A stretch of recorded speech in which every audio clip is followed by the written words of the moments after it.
I'm Rob Van Dam. The whole show.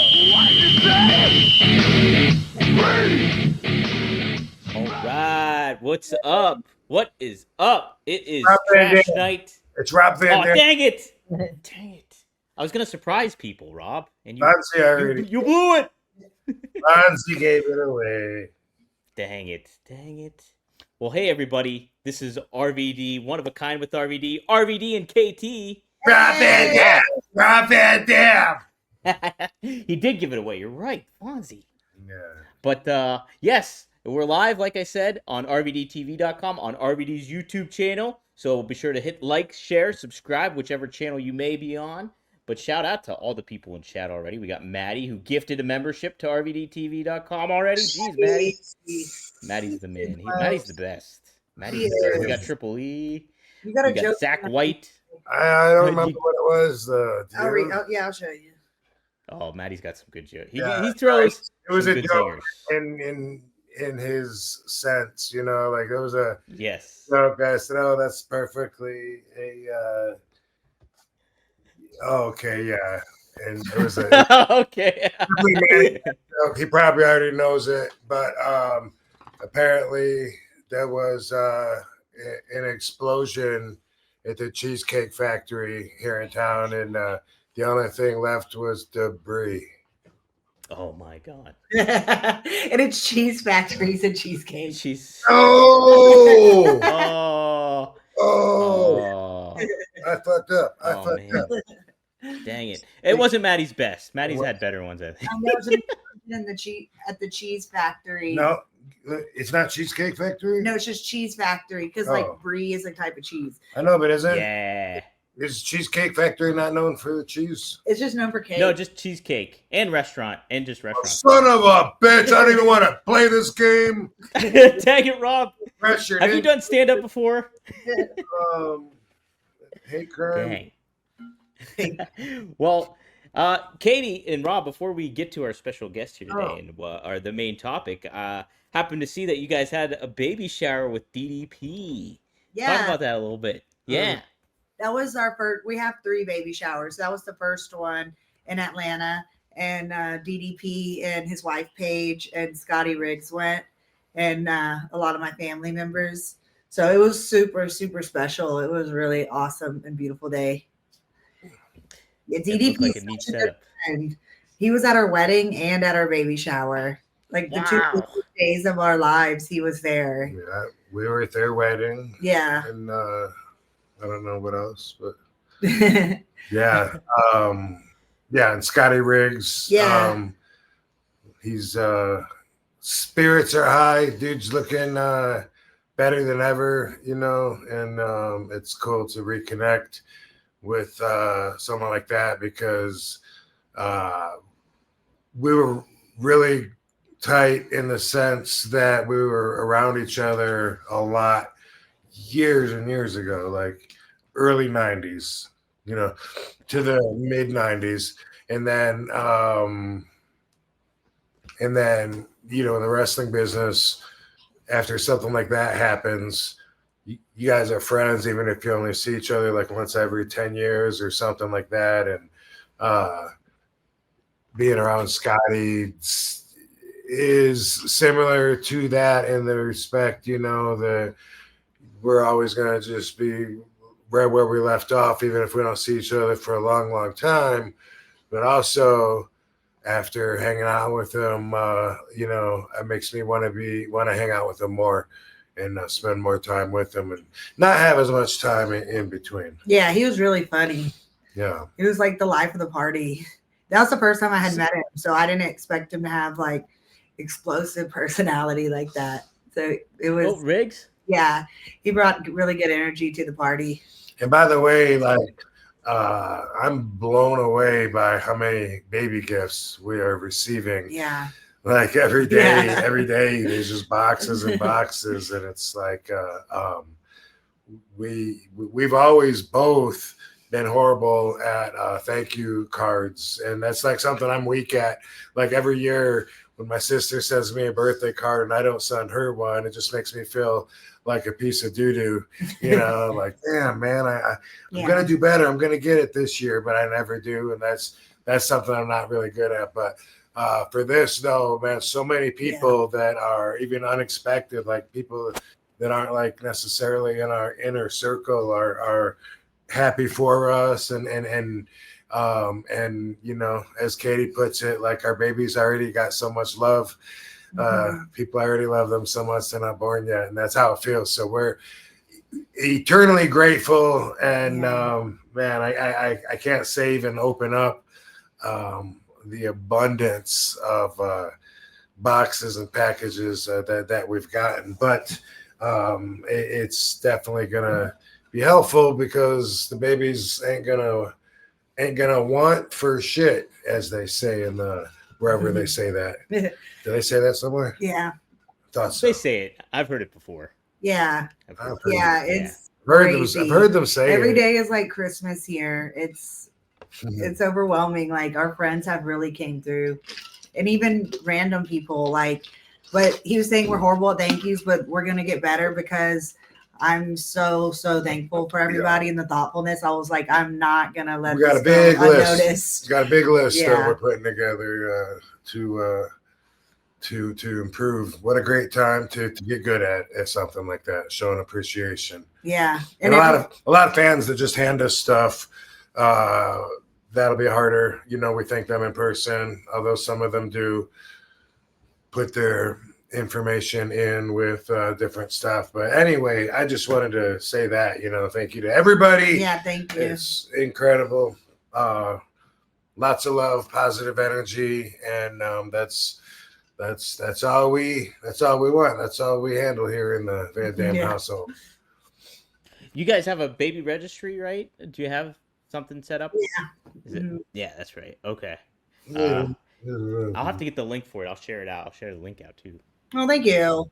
Yeah, no problem. That'd be I sweet. feel like there's like hardly anything left because people have gone above and beyond for us. It inspires me to be a better friend for other people. It's pretty neat when people just like it's so unexpected. Like you know you have a lot of friends and stuff like that, but at the same time it's still like it still warms your heart when that happens. Yeah. Yeah. So speaking of friends. Yeah. Speaking of, Rob, why don't you do the introductions here? Tonight's guest is a very good friend of the Van Dams.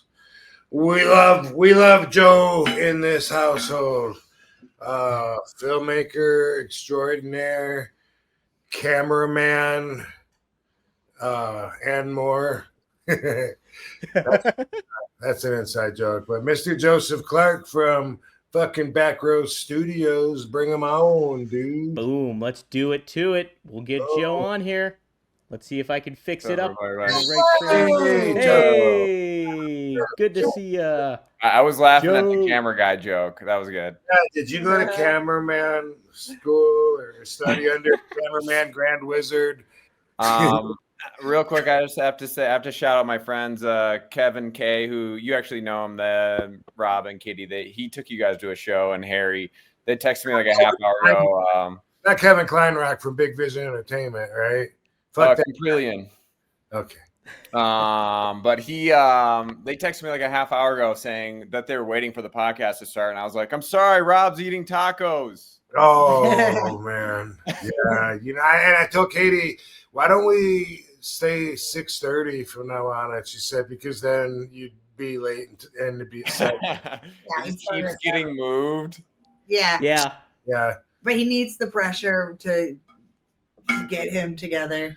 But he forced me to make him dinner before the forced her. Oh, you made the tacos. Oh, cool. Maybe I might swing over later and grab some leftovers. They're famous. My tacos are world famous. My family Are they? For them every time. Also award winning. Am I right? Yeah. Oh heck yeah. Award winning. Oh man. Yeah. So Katie, is that your specialty? Just make your request, and I'll make it for you. Okay, I'm inviting myself. Cool. Yeah, dude. So if anybody doesn't know, Joe Clarke is a movie maker, and our first project together was Headstrong, the documentary that is on Amazon and on Reels. And if you see it somewhere else, then we believe you. Tubi. That was Tubi, and Tubi. that was about me and dealing with concussions and awesome experience. And Joe and I want to do a bunch of projects together. We talk about it. And one of them that just got released like a week ago is the Sabu documentary. Joe and Sabu were working on this for a year and a half or so before he passed.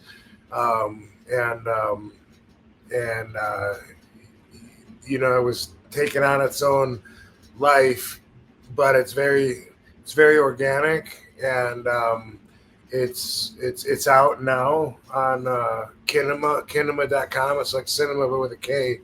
You don't have to have a phone app. You go there and watch it. A lot of people are ahead of you already, and we are getting great feedback from it.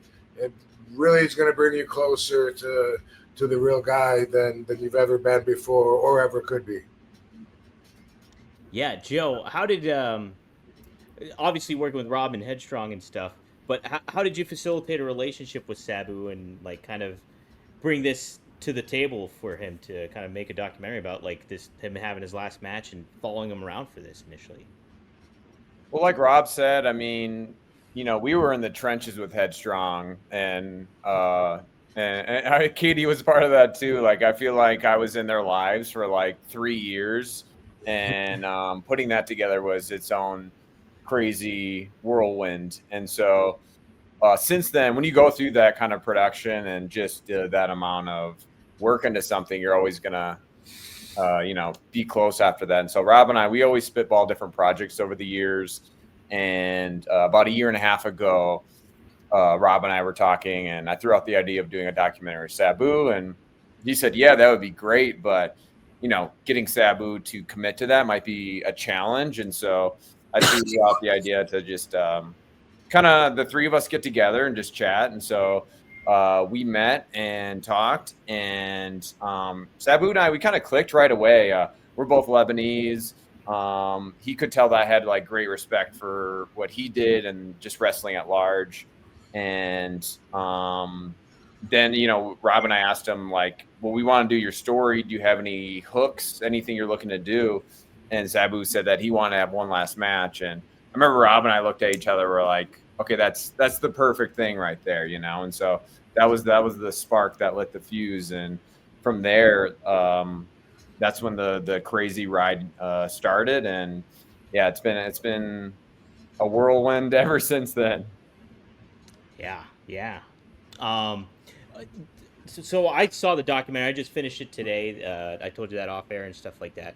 And what I really liked about it was the cinematography of it, and like how it was not your typical documentary or the expected documentary where you have sit down interviews all the time and like you get people's talking heads and people like that. It was really more the element of Las Vegas where Sabu lived, the environment that he was in, and Sabu following Sabu around. And so I thought that was a really, really compelling way. Was that your initial vision for the film, or did you have kind of a different aspect of how you were going to go about it? Well, thank you. I appreciate that. And it has been really rewarding to see the different feedback from people. I love just seeing the different reactions of people seeing and experiencing the film for the first time. And, one thing I wanted to mention to Rob was, it's funny, like we saw each other 3 nights ago at the screening, but we didn't really get to like chat at all. And, the whole journey of the film could be a documentary in itself. That's how crazy it was. And after Headstrong, Rob and I, we both had really strong visions for what we wanted the film to be. And eventually, we found a middle ground and something that I'm really proud of. But before even working and starting this project, I told Rob, I said, I can tell this is going to be a huge mountain to climb. It's going to be a really big project. And so I would like to request having that creative vision for the project, because I did have a very specific vision. I knew that things were going to change and evolve, but I wanted to make a wrestling documentary that I've been wanting to make since I was a little kid. And I give all the props in the world to Rob. I think that what he did was something incredibly rare in the documentary space, where he actually let me cut loose and have that vision. And, you know, if you watch any WWE documentary, or like, I always compare The Last Dance with Michael Jordan. That was produced by Michael Jordan. And so you're going to have the gloss of what Michael Jordan wants in there is going to be there. And he can spin the narrative in different ways. It's still an amazing series, but I give Rob all the credit in the world. He never stepped in at a creative level. He never said, hey, you can't put this, don't put this. Our feedback was much more constructed based off of making the best film possible and the most impactful story.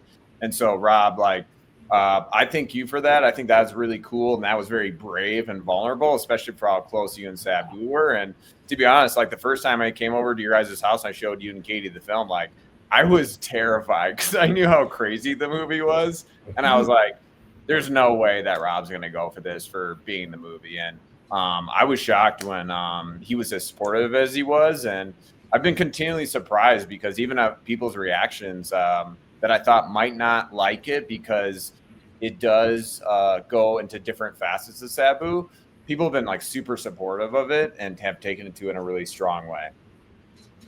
Yeah. Still looking forward to getting Desiree and Paulina's feedback on it, because as I told them, these are Sabu's sisters, as I told them, Sabu, I know he would approve of it.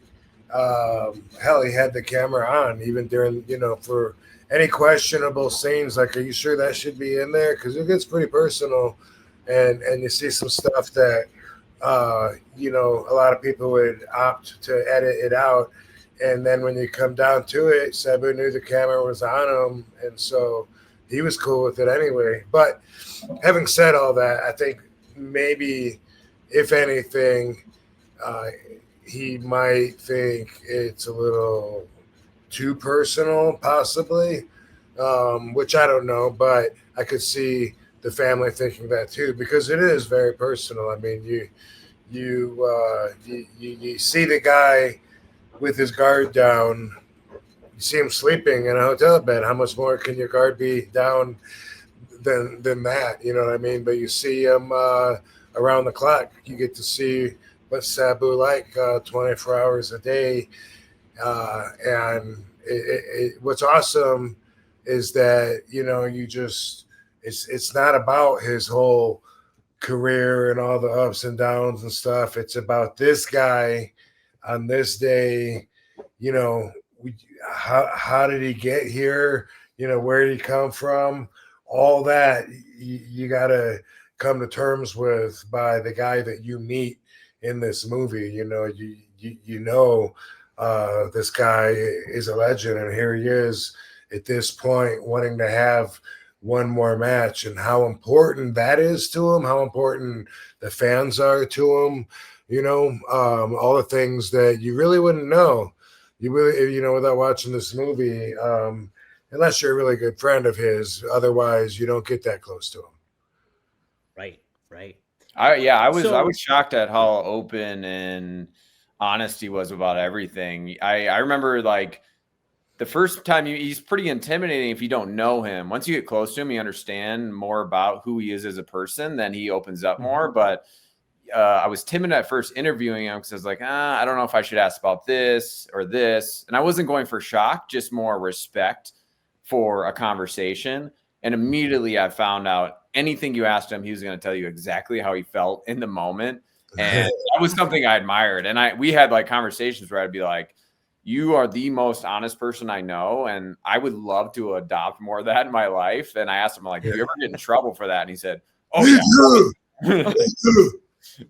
Me too. You know, Rob, Call back. so honest. Call back. Right. Yeah. Sabu was honest. I broke that up for a Bobby Fulton joke. I liked it.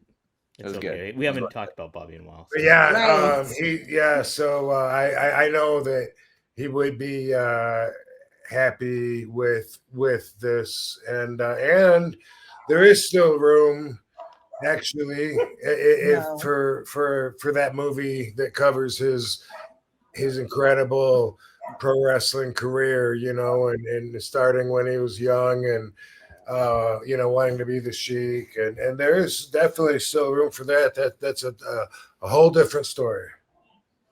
Rob, Yeah, I what mean was that's what so? I heard you. Sorry, Dom. Go ahead. I took Oh completely. no, you go ahead. You're fine. No, Well, it was absolutely. funny at the premiere. My mom was There at you go. There you go.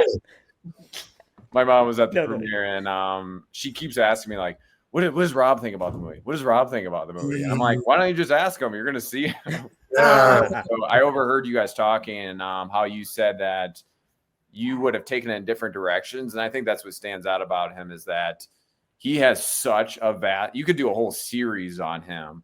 And so it's less about this like overarching, you could do like 10 hours of him, but he has so many different stories that kind of have to pick your points. Well, that's what I liked about the documentary itself because, like, as a wrestling fan, like a lot of ardent fans will know, oh, Sabu, I want to see this get covered and that get covered and that get covered. But if you're not a wrestling fan, I thought this was adaptable or accessible to the non-wrestling fan to be like, ooh, who is this person? Like, he's done this legendary stuff, and you kind of hit the high points or certain elements of what progressed his career from like his uncle and Rob and everything to that. But I think it was really tangible to an outside wrestling audience. Was that definitely on your mind when you were kind of setting Yeah, this all up, Joe?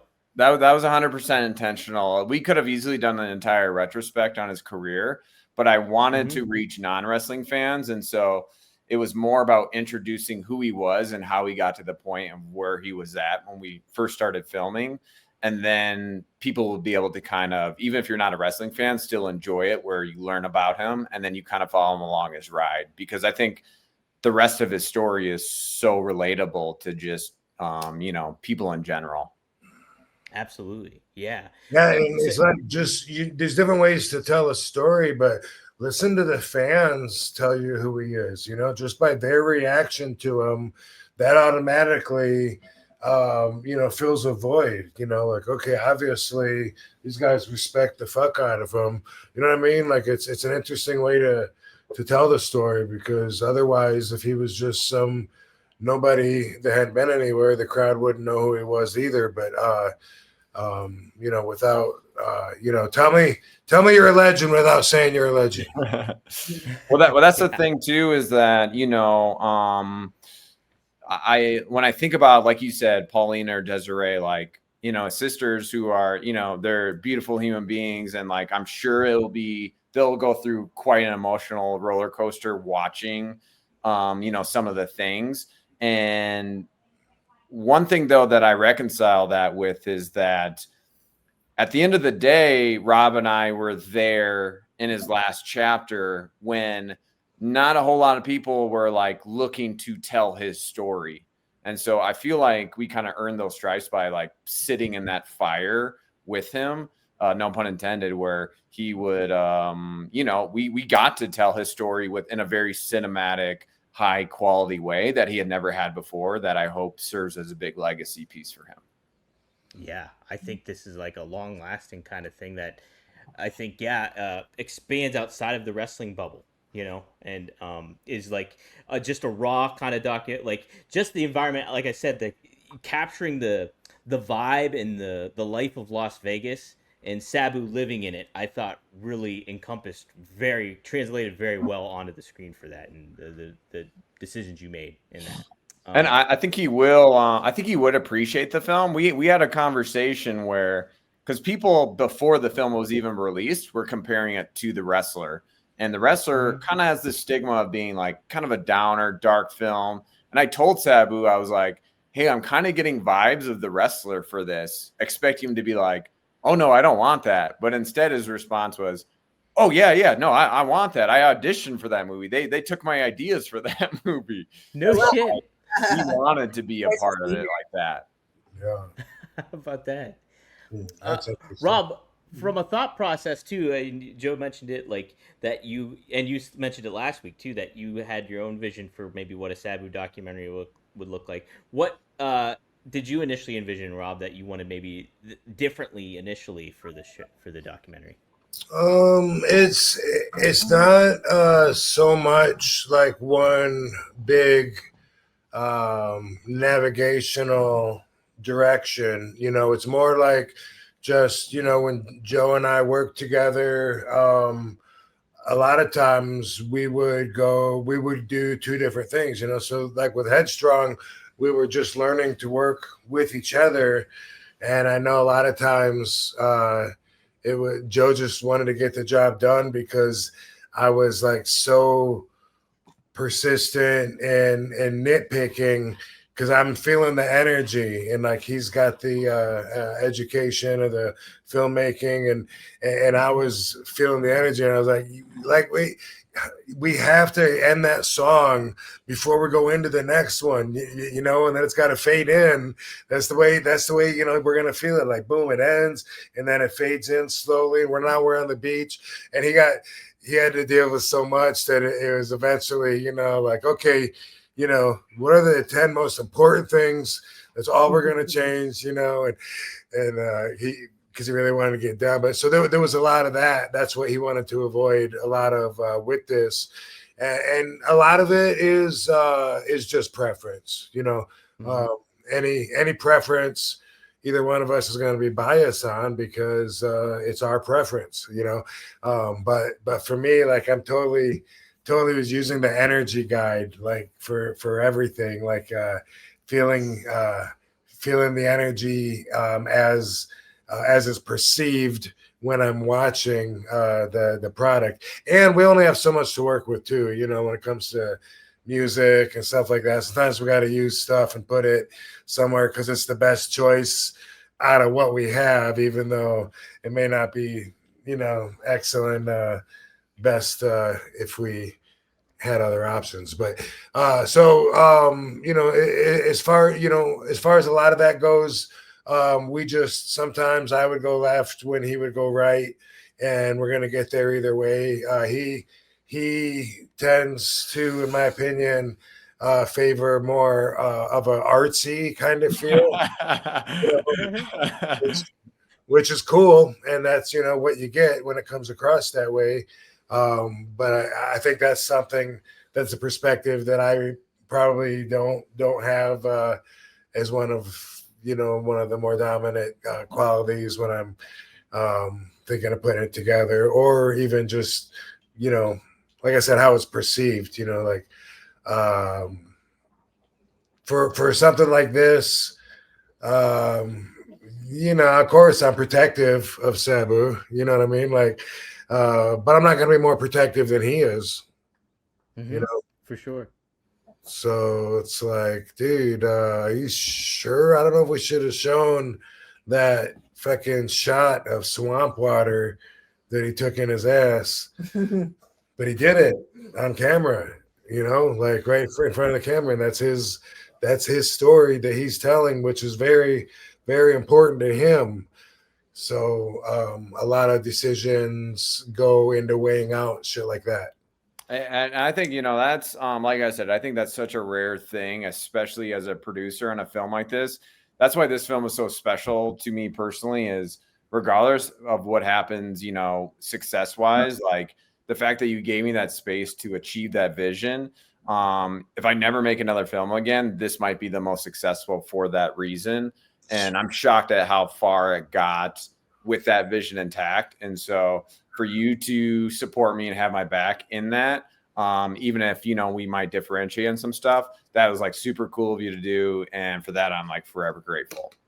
Sweet. Nux. Very nice. Nux.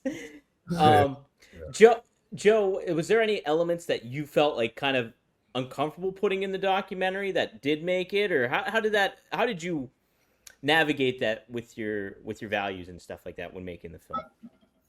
Yeah, definitely. Like I said, I still get nervous. I feel like the film still is kind of ripe for controversy in a lot of ways. And I was very nervous. It was really funny.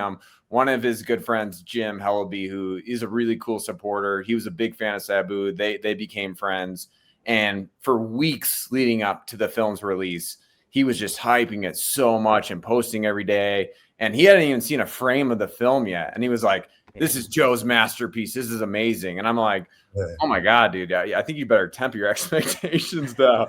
And so like, of all the people in the world, I was like, he was like the perfect surrogate where I'm like, I really hope that this person isn't let down by this, because that would be like really sad, because I know how much he looks up to Sabu. And so I was weirdly getting nervous. And then like the film released at midnight, and it was like 9 p.m. here, midnight New York. And it like didn't work out where he had to stay up all night. And he was like messaging me like, when can I watch it? And I'm just like, oh man, I can feel the pressure building from this guy, you know? And I woke up the next day and I just had a message that said, it was perfect.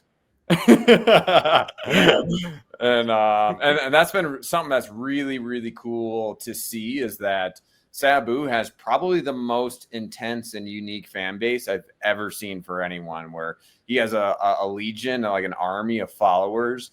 And it's been so cool to connect with them and watch them take this film and just like promote it and market it like crazy, where again, that's one of those things that we're just so fortuitous to have in our corner. Rob, was there something that you wanted in the documentary that didn't get maybe necessarily as much of a focus, or anything that conveyed Sabu as a person, or anything? Anything that stands out?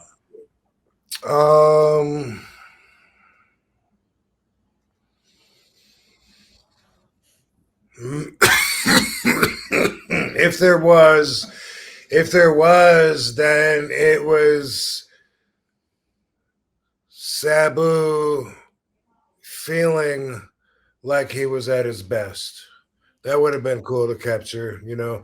And like the day of his last match, you know, of course he's second guessing himself. He's got laryngitis and he sounds weird, you know, and he's puffy. I don't know what's going on with him. But he's, you know, feeling like, and he's even saying up to that, you know, that, you know, I'm not going to feel, you know, like I'm at my best, but I don't want to just feel good enough, you know, and he's going through all these mind games. And it would have been cool to see him, you know, really rocking it, have everything gone perfect in his mind, so that he could have, you know, been like, boom, fuck yeah, that was sweet. And I know he would have wanted to wrestle more matches afterwards. He did anyway, because he already felt like he could have done better than he did. And he did good. I liked his match. I thought I got a lot of good feedback before all the cranium talk got out. And then everyone was like, well, he shouldn't have been forced at his age to go into there when he couldn't walk, and all this bullshit that came out afterwards, you know.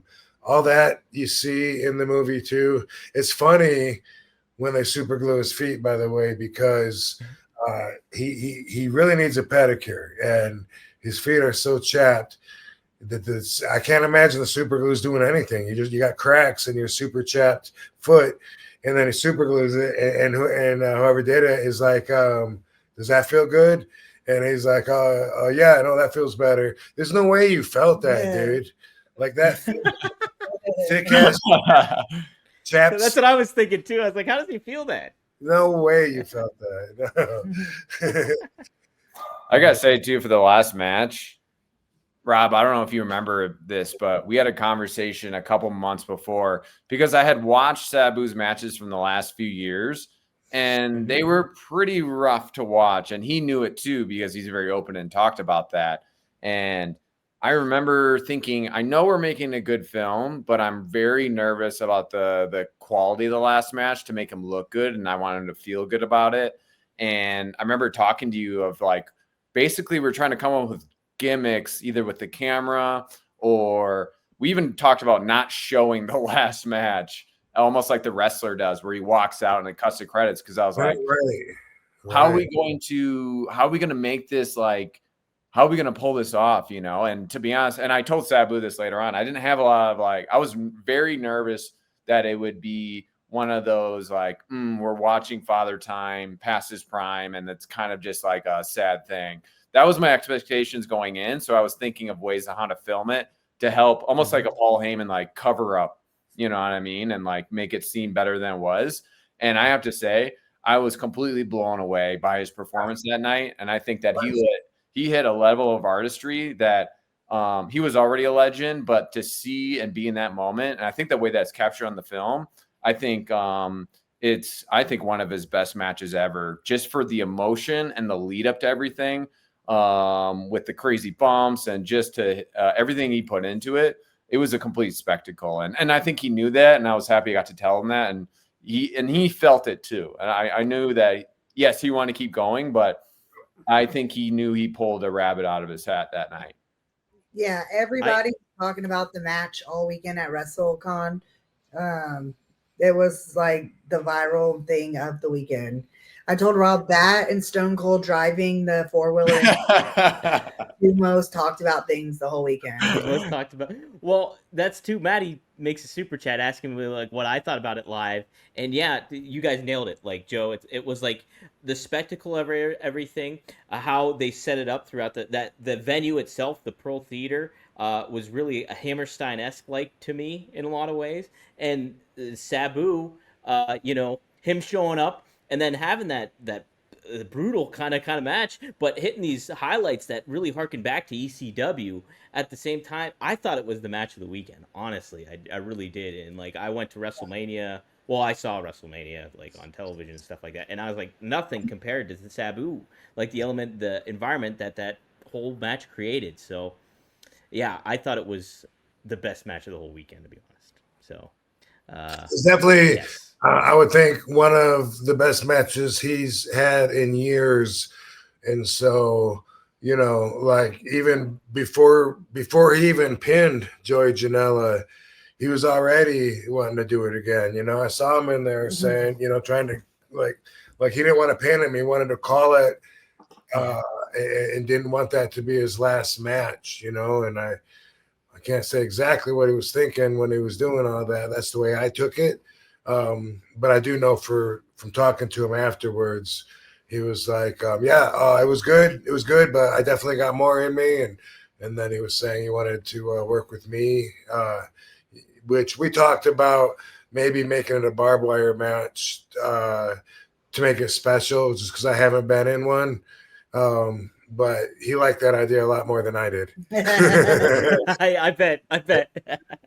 Yeah. Well, yeah, it's funny too how like the trajectory of. I remember the very beginning of filming, like Sabu would like ghost for 2 weeks, be hard to get a hold of. He wouldn't want to do it. I'd be dragging him along, and then by the end of it, our last phone call, I was like, I didn't have the heart to tell him, but I was like, hey man, we're only gonna do like another scene, and I think this movie's done.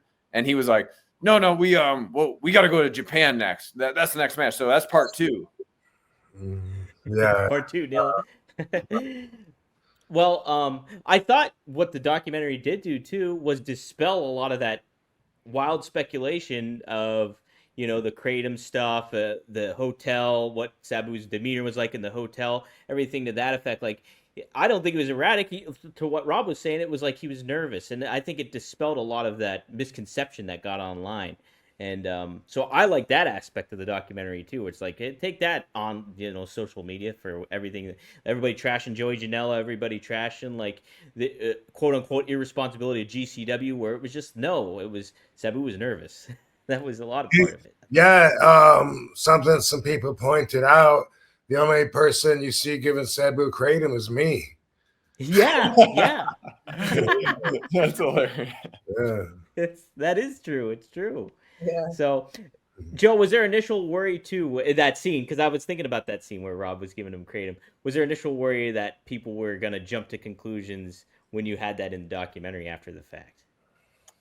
Well, I guess it was just so perfect and organic how it all came about, and that's what I feel like the theme of the film is. Even with his own death, like I feel like everything was already written before we started making it. Like his prophecies and the kratom, that thread, that was just like it just happened, But also, to go back to the controversy with it of I found out very much firsthand that you're not going to get Sabu to do something that he doesn't want to do.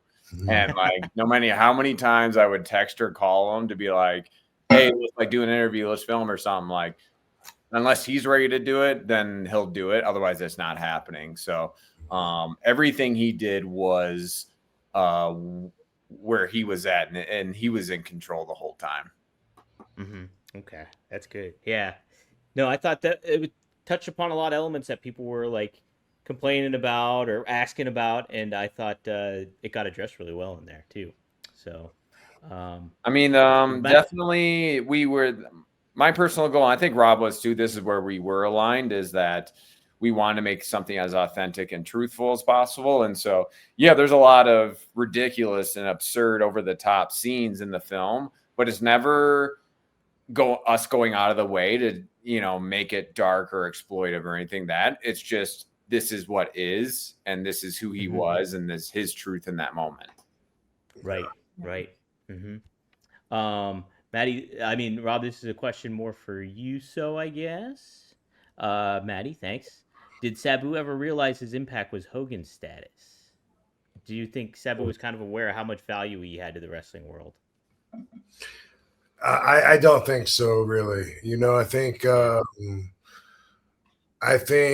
that he knew he was impactful within the business, but I don't know if he knew how wide of a circle that remained true inside of. And for sure, I would say that he probably underestimated his own position and in the way that people looked at what he did, you know. When y'all first got started, though, when y'all go to promotions, he'd say, "We're better than everybody. That's why they're clapping." Yeah. No, he would. He trained me to believe in myself, and we both, when we were rocking, and we did believe we were the best guys on the card. But you know what? Doesn't everybody believe they're the best guy on the card? At least they tell you in every promo they're the best. And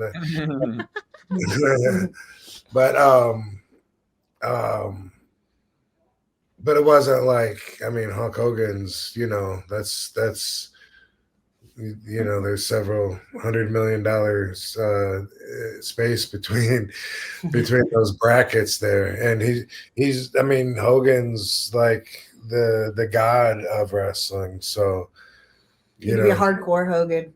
He's like hardcore, yeah, in certain ways, because it's like he sure transcended the sport. Yeah, I'm sure he didn't look at himself like that, or he would probably be in a big mansion on the beach somewhere. Although he would give that away anyway. Right. Yeah, for sure. Joe, how about you? Like, let me ask you a question, Joe. When you were walking with Sabu, like downtown, probably many times, right, while you were filming, like to the Nerd and back and whatever. I wonder how many times did you see him giving money to solicitors, street solicitors that are standing there, you know, with their hand out for money? Like, how often? They put it that way. Was it like every night or like every other night? Yeah, you know, it's what was cool was that the very first day of filming, I just happened to be recording when he did it at the bus stop, and he went and handed a few bucks to a guy, and we had a good conversation about that. I think everything that worked out with this film was just like perfect, and how organic and natural it came about, because I think one of the reasons Sabu let me into his life is that first night we talked, I didn't know his perch, you know, his him wanting to help other people, you know. And so I told him I was like trying to like hey, like, I've made other films, and I said I just got finished working on this documentary about homeless people in LA, and I noticed him like perk up, like, oh, that's like really cool. And so I think that actually was a cool connection between us that allowed a little bit more trust for him to let me in. Is that I was putting like a spotlight on, you know, some homeless artists in LA, and so. But yeah, to answer your question, like, it's crazy that the very first day I literally filmed him giving money to someone.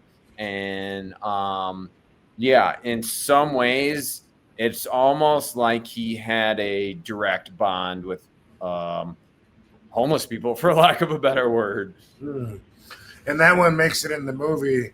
But I bet a bunch of times when you weren't on camera, he was splitting his money with them. Like every time he walks out of a gas station, he like splits whatever he's got with them, right? I mean, yeah, and I think someone at his memorial service, I think his niece was telling me that she asked if I had met this person that was living on the streets that supposedly he was like consistently buying dinner for and helping out, and I never met that person, but I think he actually went beyond that, where he actually had relationships with some of these people and was helping them out on a consistent basis.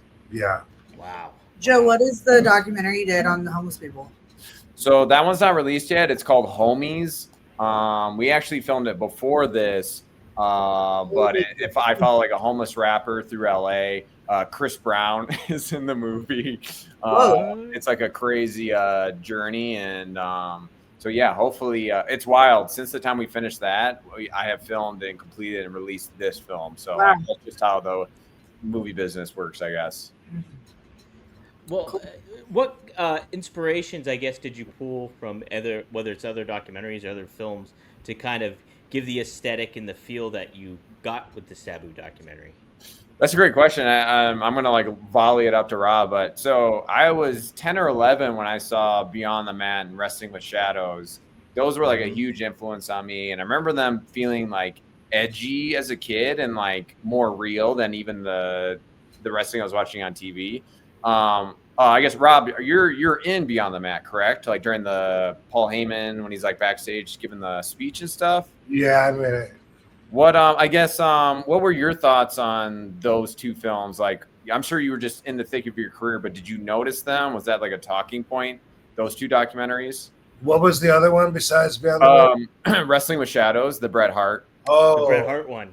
Yeah, the Bret Hart one. yeah. That's a good one. You know, I wasn't looking at them like a movie maker. I hated Beyond the Mat because we were, you know, we still had the closed door policy, and this guy was wanting to film us while we're getting ready for our matches and shit, and it pissed me off. You know, the whole Sabu clique was angry, and the guy was it Barry Bosting or Yes.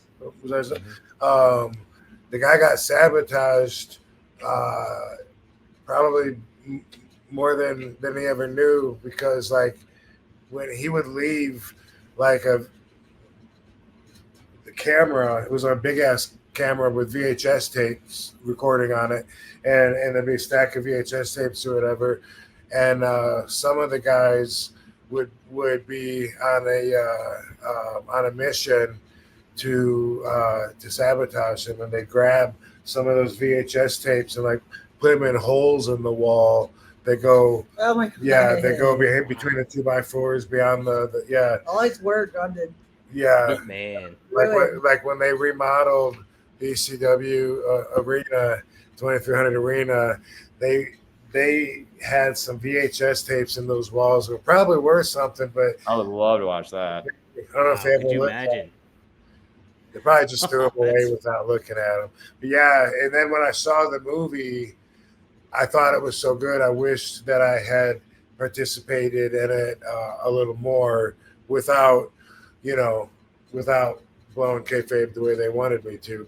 But I just wouldn't have been as much against it, because like what we did was definitely damage to his progress. And I say we because it was members of people on my team. You know, I wasn't one of the ones personally doing it, but I was like, oh my God, are you serious? And all right, well, fuck him. You know what we're doing back here, trying to expose our business. So then with like with you and Sabu, that's so interesting to hear because with Kayfabe, obviously it's evolved, but that means your perspective has had to evolve, especially with us. Like, what do you think Sabu thought about filming a documentary that's just like completely blowing up Kayfabe then? Yeah, I mean, he knows it's gone now. It's like there's no being the one crazy. What is it, Don Quixote chasing the Yeah, windmills? the windmill. Yeah, Don You Quixote. know, so as far as that goes, he knows that everybody talks open. It's different times. So back then, I don't know if you know, Joe, but like in ECW when we were in it was either the Elks Lodge. I feel like it was the Elks Lodge, but also it seems like a building in Boston. But there was a building where the concession stand, they would take a shortcut through the dressing room to get to the from the kitchen to the stand, because it just saved them a whole lot of trouble. But every time they'd come back there and Sabu would find them, he would kick them out, like physically, like the guy, this poor kid would be coming through with a whole bunch of hot dogs he's carrying in cardboard. Sabu would attack him and like smack him out of his hand, and had him backed up against the wall. The kid's like, fucking like waiting to get hit. He's like, I told you don't come back here. I don't want to fucking see you back here anymore again. You don't belong back here. And that was a weird time because that was still happening, but then others wouldn't support that way of thinking. So then they'd just be like, he's just having a bad night. Don't worry. And they wouldn't support that kind of protection on the business at all. But that's the way we were trained. Well, I wonder, I'd love to get your insight on this. Like, I think with Beyond the Mat, Wrestling with Shadows, they have this allure, especially when they were first released, of like, we're not supposed to be seeing what's happening, which is why you're probably putting up your walls of, hey, we don't want to show this. So it's like almost has this dangerous element to it, which I feel like Sabu, the documentary, has some of that where you're watching super personal things about him. But at the same token, I feel like he was still performing in his own and working in his own way, even within that wide open space where I couldn't even tell what was a work and what was not. I mean, we were talking about the coffee scene earlier, and I talked to Ruben, his friend, after the screening, and he was like, that was Sabu, that was him showing off. That's what he said, Yeah. So I was like, oh, interesting that like, even in this space where kayfabe is dead, theoretically, he's still finding ways to work. That's what I liked about Sabu too, and like when he would work the dirt sheets and stuff like that. I think he was working me. Like that's the thing. Like half the time I was like in the moment, I'm like, I don't know what's real and what's not. That's when people are like, literally after the screening, this was crazy. Like someone came out to me and they were like, so how'd you guys know that he was gonna pass away? I was like, we didn't, but like in a weird way, I feel like he was kind of playing 4D chess, not only with his destiny, but just with everything of, I feel like he was kind of pulling some strings with me in a way, which that creates a really interesting chemistry on screen. Right. Did anybody give you a hard time filming Joe throughout the whole process? Whether you're when following Sabu around or anything like that, or did they kind of give you a pass because, hey, he's with Sabu? They gave me a pass. I will say that I know that Joey Janela was pretty nervous after their match just because he was getting a ton of heat. And I think he was worried that it was going to paint him in a bad light. And I reaffirmed to him, like, I'm actually trying to be as non-biased as possible. I'm not trying to craft a narrative. I'm trying to be as wide open as possible. And he didn't know who I was, obviously, but sure.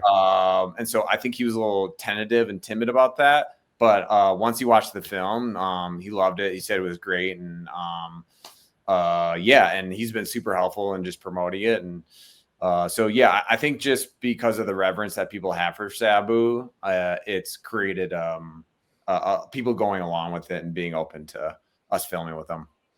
Yeah, that makes sense. One delayed answer. You asked me earlier about, like what's one thing that I would have done differently or whatever in it. You notice there's a new girl at the end of the movie, right? Mhm. Yes. Yeah. We don't describe her too much or go into her too much, and I don't think Sabu would even want us to.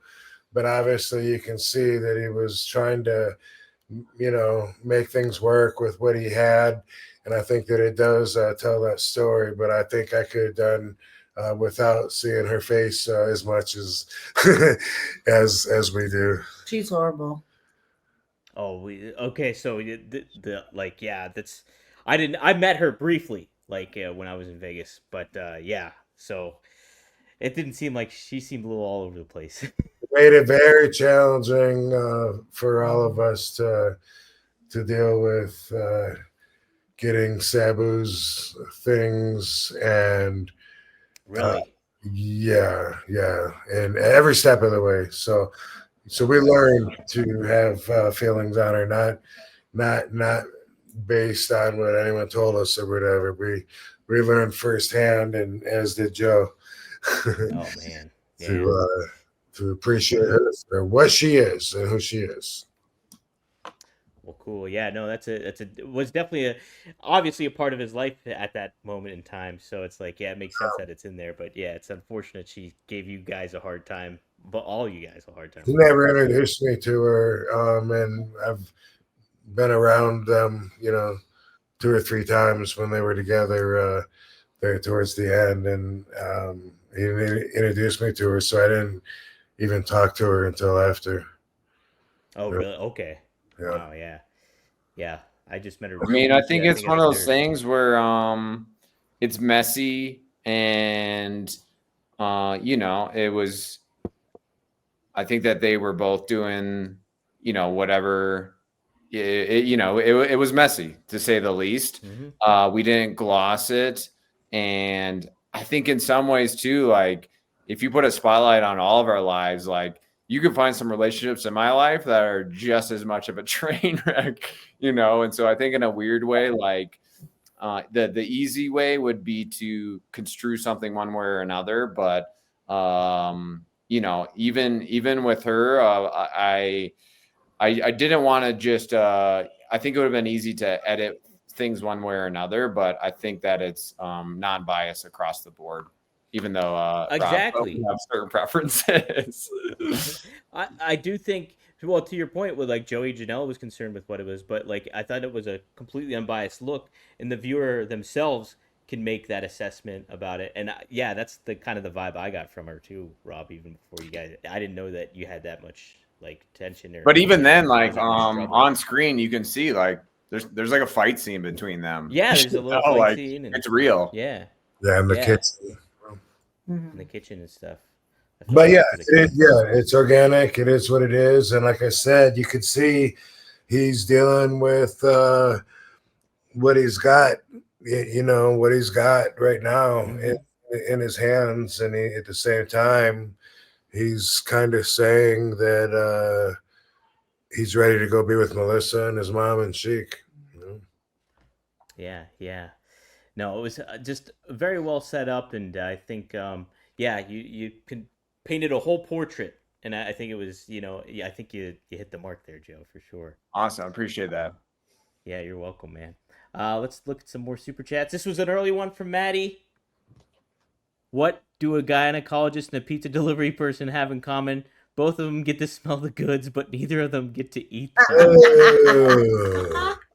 That's funny. You should say Crocs joke. The Crocs. I love that joke you told me. Like Crocs are like. Oh, I showed it to you. I didn't tell it to you. Oh, okay. It wasn't mine. Okay. There's a Crocs. Crocs are like a gay blowjob. It feels good till you look down and realize you're gay. Yeah. It feels You nailed it, baby. Thank you. Good job. That was way better than Rob's cheese joke. Yeah, the cheesecake joke.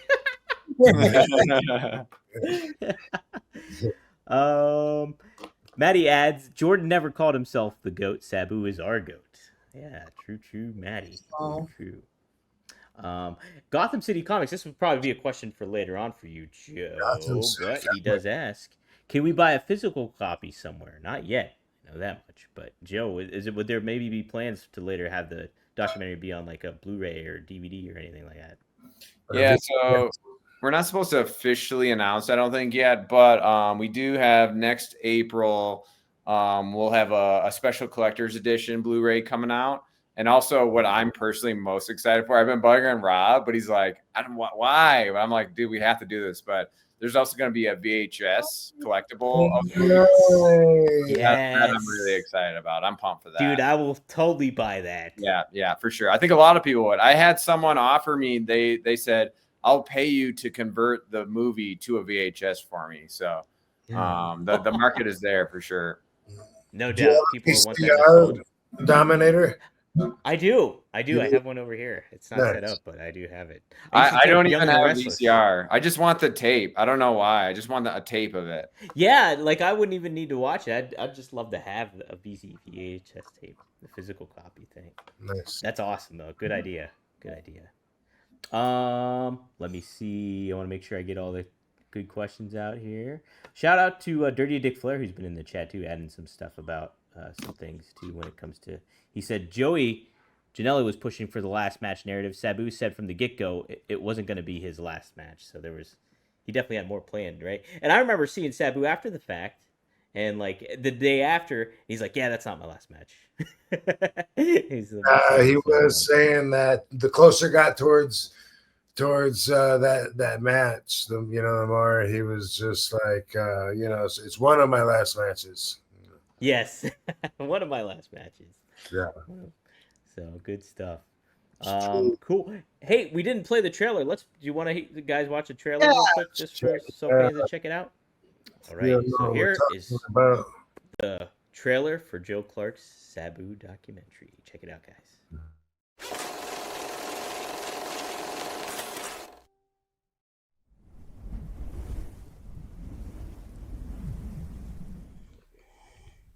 That's how I spend most of my day. Homicidal, suicidal, genocidal, and extreme to the bone. What happened to Sabu? Never got the accolades, never got the money he deserved, and almost killed himself for every promoter he worked for. You want a match? It's gonna be your last one. I don't know. There's no story. No planned out, premeditated story that I know of. Unless, if I was to maybe die tomorrow, then that'd be a good story.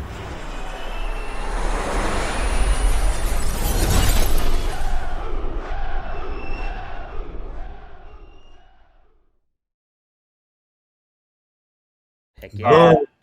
Which, of course, no matter where you're at in the world right now, it's past September 15th, so you can watch it tonight. Well, Rob, what's been your experience? This is like weird, but like people trying to figure out kinema is so interesting to me because I'm just like they can't grasp the idea of going to this website to watch the film. What's been your experience so far? Well, like I didn't even know until yesterday or the day before when I think I heard you or somewhere I got the kinema.com and before I was just telling everybody when they said, where do I find it? I would say just, find kinema. Mm-hmm. And they'd be like, okay, cool, I'll find it. And I didn't even know like if that was an app they had to get or what. And then when I realized just go to kinema.com and you can watch it. It's like $5.99 or $6.99. It's boom, without needing to download any software or anything. So I just started yesterday with that new with that new angle, letting everybody know, because everyone would just kind of say, okay, I'll find it, and then I figure everybody knows more than I do about like that. Well, it's interesting. Like, we're releasing this film completely independently. We're not like a big Hollywood studio, and so eventually it'll be on your Amazons and Apples. But they're such big companies that they kind of are in control of everything. So like, we wouldn't even be able to pick a release date. So I picked Kinema because we could actually hype it up and get people excited for it rather than just dropping it randomly, it's been a good experience though. People that watched on the website said that it plays like really well. It's really high quality. So I'm Joe, happy. it was awesome. Like, it was so accessible. All you do is like, they have like get ticket. You click on that. You enter your payment information, whether it's PayPal or whatever it may be, or credit card, and it's so accessible. It started right up. The picture's crystal clear. It's really a efficient website. So yeah, Sweet. I Awesome. can't praise that enough. And of course, that's the platform that Ravens movie is on also. Have you seen that yet, Rob? I was going to ask you that. I haven't yet. And people can pull it up on their phone and then just go to screen mirror. All you do is just go like this, swipe down, and right here, and then it's that icon, and then your phone will directly to your TV, so you can watch it. Just pull it up on Kinema and then click that button, and then it'll show up on your TV. That's great. That's awesome. Yeah. It's also I feel like it's this cool. What's weird is that there's certain barriers where it's like people have to take an extra step to watch it, but I feel like that's the perfect Sabu experience of like, it's this exclusive underground way to go and seek it out. And like, that's what I had to do with his matches back in like 1997. You know what I mean? So like, I feel like it fits pretty perfectly with this vibe. Joe, I know I probably asked you this in our first interview we had when we had you on here. Who were your big favorites when you were a kid growing up? Well, I mean, I guess I'll just relay. This is kind of funny, Rob. I almost texted you this, but I was in Minnesota a couple weeks ago, and actually, I went to junior high in Minnesota, and that was 25 years ago, and I have not been back since. And so I drove to my junior high just to like look at it, reminisce. I took a picture of it, but I weirdly have this very specific memory that I've told Rob like a million times, but I was in a computer lab and I discovered the stretcher match between RVD and Sabu. And I was like in the back and I was like downloading, trying to like hide me. And I was like, this is nuts. I've never seen any match like this before in my life. And like watching like an 8 megapixel video on this like really crappy computer in the back of this computer lab. So Rob, I'll send you the junior high where I discovered you for the first time, you and Sabu. Yeah. Were you able to pick out Tony Khan in the crowd? Is that a real thing? Yeah, that's a real thing. He was there. I picked him out. I found him. There's a clip of that match in the Sabu documentary.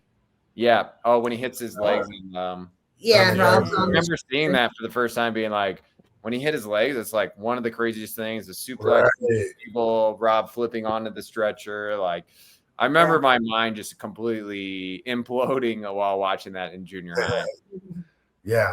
And that was the weird thing too, is like, I've seen so many ECW matches and shows, like they're in the ECW arena, and that one's in the ECW arena, but for some reason, when I watch that one, it feels like a different venue, but it is the ECW arena. Yeah. Yeah. I wonder, like, I feel like I had certain matches where like, one of my big matches, my first pay-per-view was Over the Edge 1998. It was Stone Cold versus Stu Love. And like, as a 10-year-old, it completely solidified that I wanted to be like a storyteller for the rest of my life. Like, that's how much it impacted me. And who knows, maybe Tony Khan was in the audience that night, and that was like, AEW someday will happen, like you guys could have influenced them in a really, really profound way. What did your mom think of watching wrestling, Joe? Because last night it looked like it was hard for her to watch the wrestling clips. She didn't like the bloody, the bloody scenes. I don't think she quite understands the world or the sport itself. She has like a tough time clinging on to it, which that was part of my motivation for. I've had a lot of people in my life like that are like, I don't understand, like, what is it? And so I feel like I was trying to make this film as a bridge to help understand it more. But she said she got caught up in the barbed wire scenes, like where she like her adrenaline was going. I think she was into it. She's kind of a sadist in that way. She loves like Final Destination and like all those. Oh, great really? stuff. This fits her wheelhouse kind of perfectly. That's great. That's funny. What I want to ask too, have you gotten non-wrestling fans give you feedback about the documentary, like what their initial thoughts are or anything? I'm starting to have some of my like non-wrestling friends are watching it, and I think as the wrestling community pushes it out, that I'm looking forward to hearing those reactions the most, I would say. But I think the things that just stick out is just I mean, we talked about like people keep texting me about the coffee scene, like I think it's so over the top and crazy that that's why I told my sister the other day. It's like, as wrestling fans, we want to see what Sabu is going to do in the ring next for his next spot. But now as I'm watching the movie, I'm like, it's kind of what he's going to do outside of the ring for his next spot. That is like the real draw, Yeah. The first time you came over and we watched a documentary, I think me and Rob both were like shocked by that. And y'all know Rob doesn't get shocked, but we both like, oh my gosh. That's why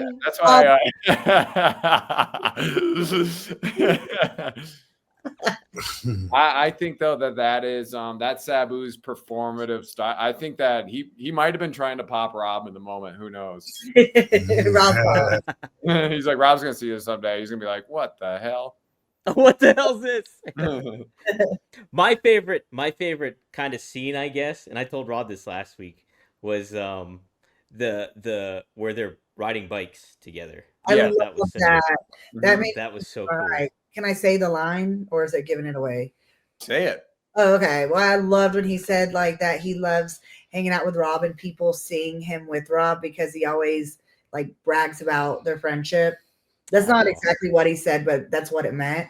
And that really made me cry because that's just so sweet.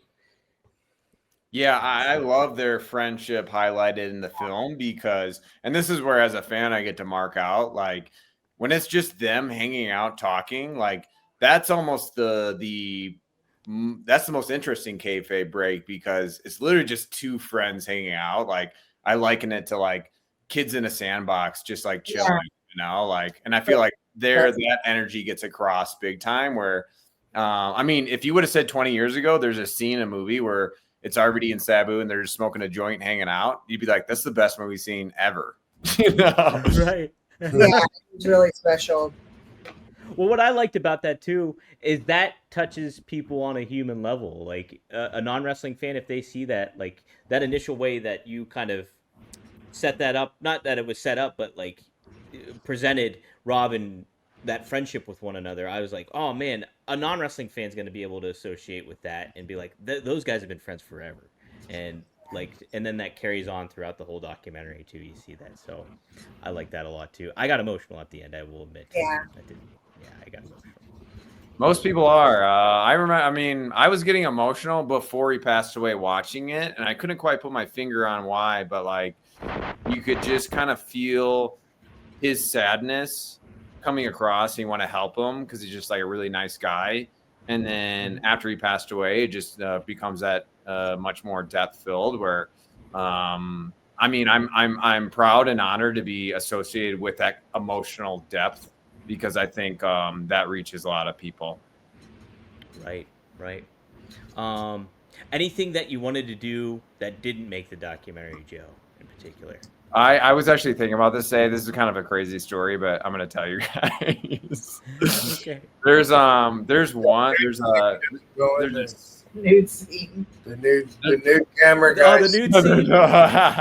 Nude camera guy. Dr. Scott. No, I actually have that one. That's on my computer. I'll show you guys later. No, there was I was thinking about it today. I've been thinking about it because I'm like, I'm so mad I didn't have the balls to pull the camera out and start filming, but it's it was right after the coffee scene. We were in the hotel room. We were getting ready for a show.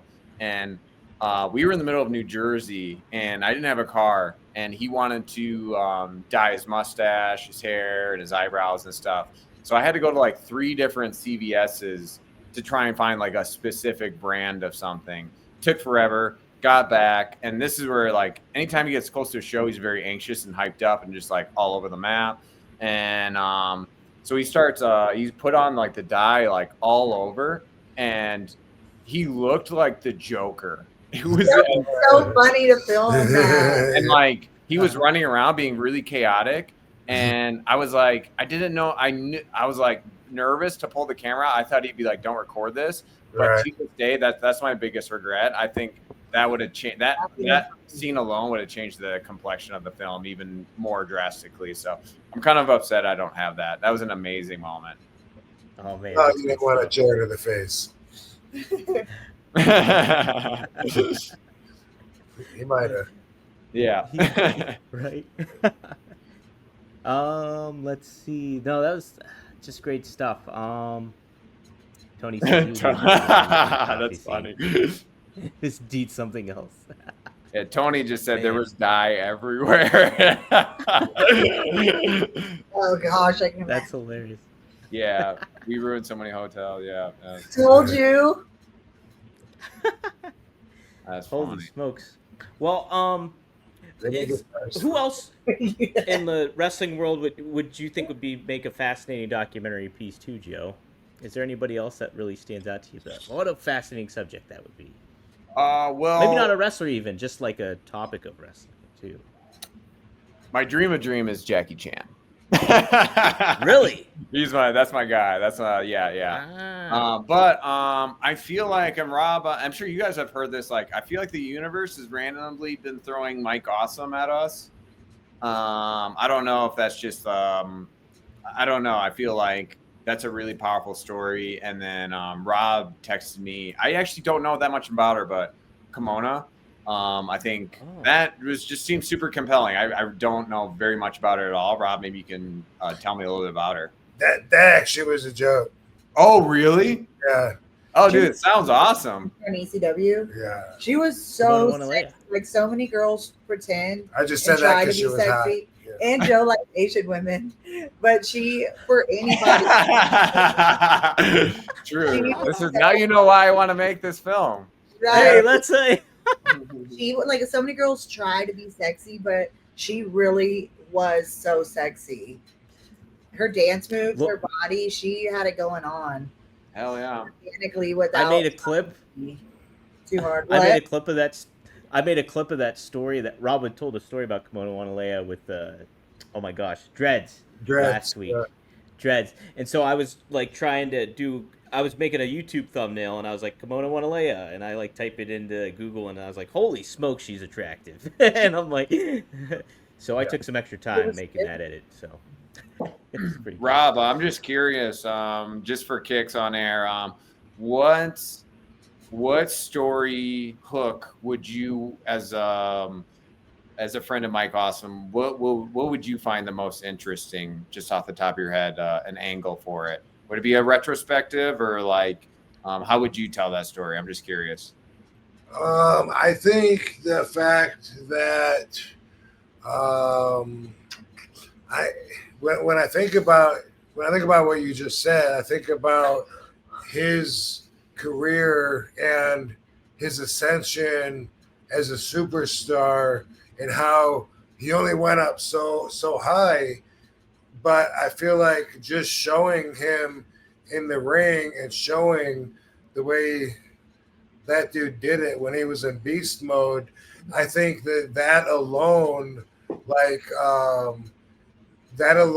I think would give the watcher the feeling that he was entitled to be a really big star. So if I never heard of him, what the fuck happened? Wait, Andy's Hulk Hogan's cousin? What?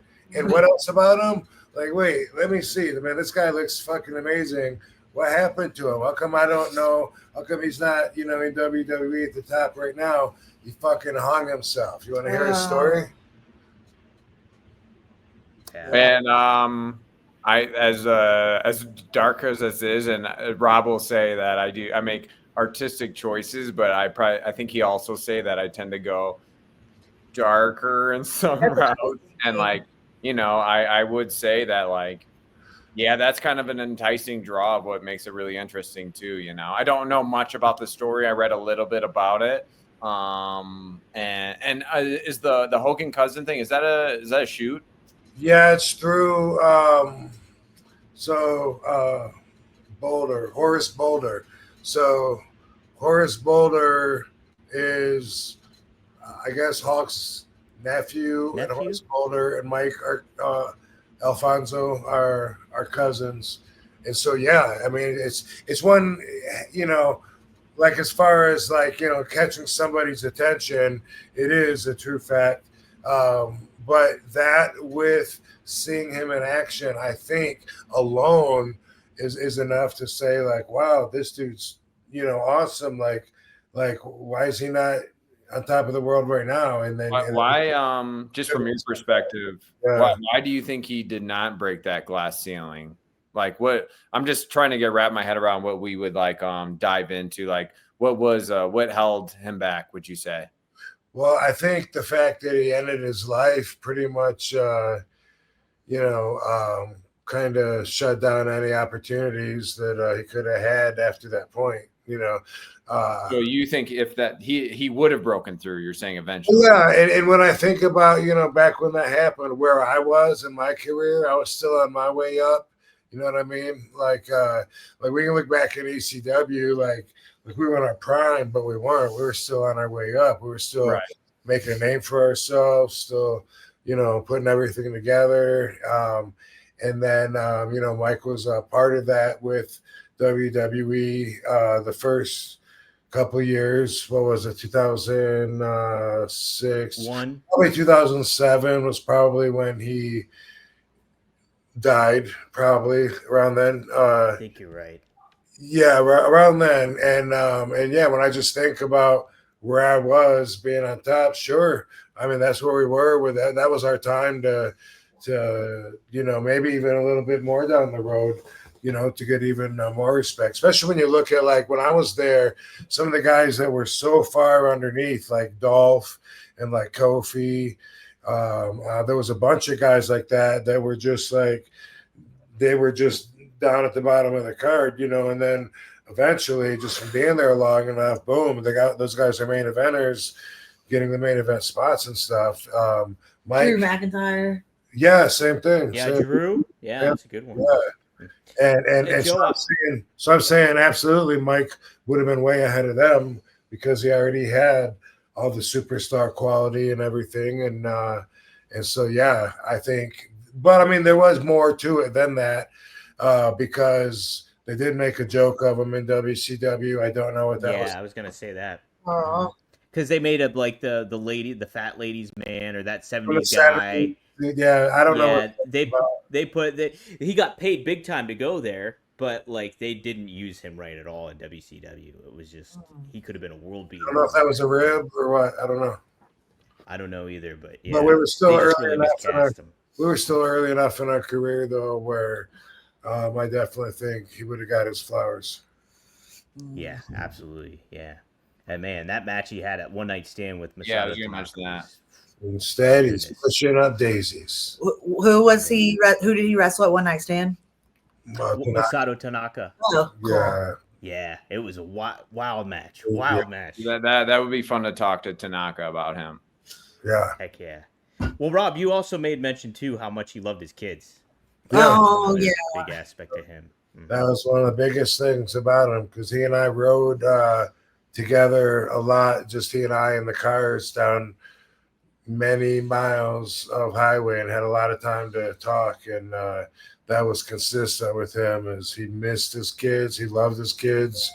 And he used to smell them down like an animal. He said he loved just like holding them and sniffing them and smelling their clothes. And I thought that was interesting. So obviously, and he would say to me that, you know, he didn't miss his wife, but he missed the kids. And so they're going through a divorce. Boom, boom, boom. Mike kills himself. Obviously, she said she's gonna keep the kids and make it so he can't see them. There's obviously it had to have been broken. Such a shame. So sad. You've lost so many friends. Yeah. That one, like, there's definitely, that's the one thing that would have made him not want to live anymore, would be if she said, you ain't seeing these kids no more. So yeah, that's not. There's only so much a man can take. Yeah, that's true. James Weston, especially when you're depressed. Which, by the way, that just reminds me. September is Concussion Awareness Month. I haven't been talking about it enough. I forgot that Chris Nowinski mentioned it a long time ago, and I think I was supposed to get a follow-up that I didn't get. But either way, even though we're running out of September, time does not run out for the help to be there for you. And you can, if you're there to give, you can donate anything from cash to your brain. I know I did. You can, if you're there to receive knowledge, information, talk, there's professionals, there's people that are dealing with experiences like you. Lots of answers all in one hub at concussionlegacyfoundation.org or concussionlegacy.org will get you there as well too if you don't want to put the foundation in. But keep the conversation going, because there's the whole concussion, especially with the CTE factors, like one of the most misunderstood things out there in the sports world, with wrestlers, with fans, with athletes, non-athletes. It's a very misunderstood thing. It can be scary if you're in a position where you're thinking that you're not feeling right and you're assuming the worst. So don't do that. Just get a hold of them, concussionlegacy.org, and just go from there, man. That's where you want to go. Tell them RVD sent you. Rob, I just shared the link too at give.concussionfoundation.org. So I shared the link that you had on X on there. So guys, you can check that out in the chat there. You were sent by Mr. Monday Night Rob. Sent by RVD. Line. What's your next one? Damn. Robbie V. Polish Prince. Joe, somebody asked, what's your favorite documentary you made? Juan asks, your favorite documentary you made so far. I mean, it's got to be the Sabu one. This is, it's I love Headstrong. I even love Homies. That's a really cool movie too. This one is just taking on a life of its own, and doing other stories, especially in the wrestling space, is enticing. I also feel like this is a hard one to follow. It's like so many things happen on this one that But I probably this one. It's just very personal. I was going through a lot of things in my own life, and just for how everything came about, this will be a tough project to follow up. Right? Yeah, I believe it, man. Oh, Joe, where is Alta Vista accessible? Tubi. We're back on Tubi. Is it okay? If you guys want a recommendation, Alta Vista is a movie that Joe made that's on Tubi. And I'm seriously like blown away at the amount of talent that you exude in this, because he wrote it, he's directing it, he stars in it, and it comes across, and his acting comes across like an A-lister. Like it doesn't come across like a cheap movie where someone that shouldn't be acting is doing the acting. Like it's obvious that he knows the part that he's playing because he created it and he's able to make it so believable. And I just can't put it over enough. So I definitely recommend that Alta Vista if you guys want to check out one of his projects that I'm most proud of. That's awesome, man. That's cool. I remember when you were watching the Dahmer Netflix series, and you kept texting me that I reminded you of the main. Yeah. I have the same glasses too. That's why. So we kind of look alike. And your hair used to look like him more. That's right. Yeah. My question is, Joe, how did you meet Rob, and then how did it turn into y'all making documentaries together? Oh, that's a great question. So we met through Mr. Tom Garland, who is a professional stand-up comedian in Iowa.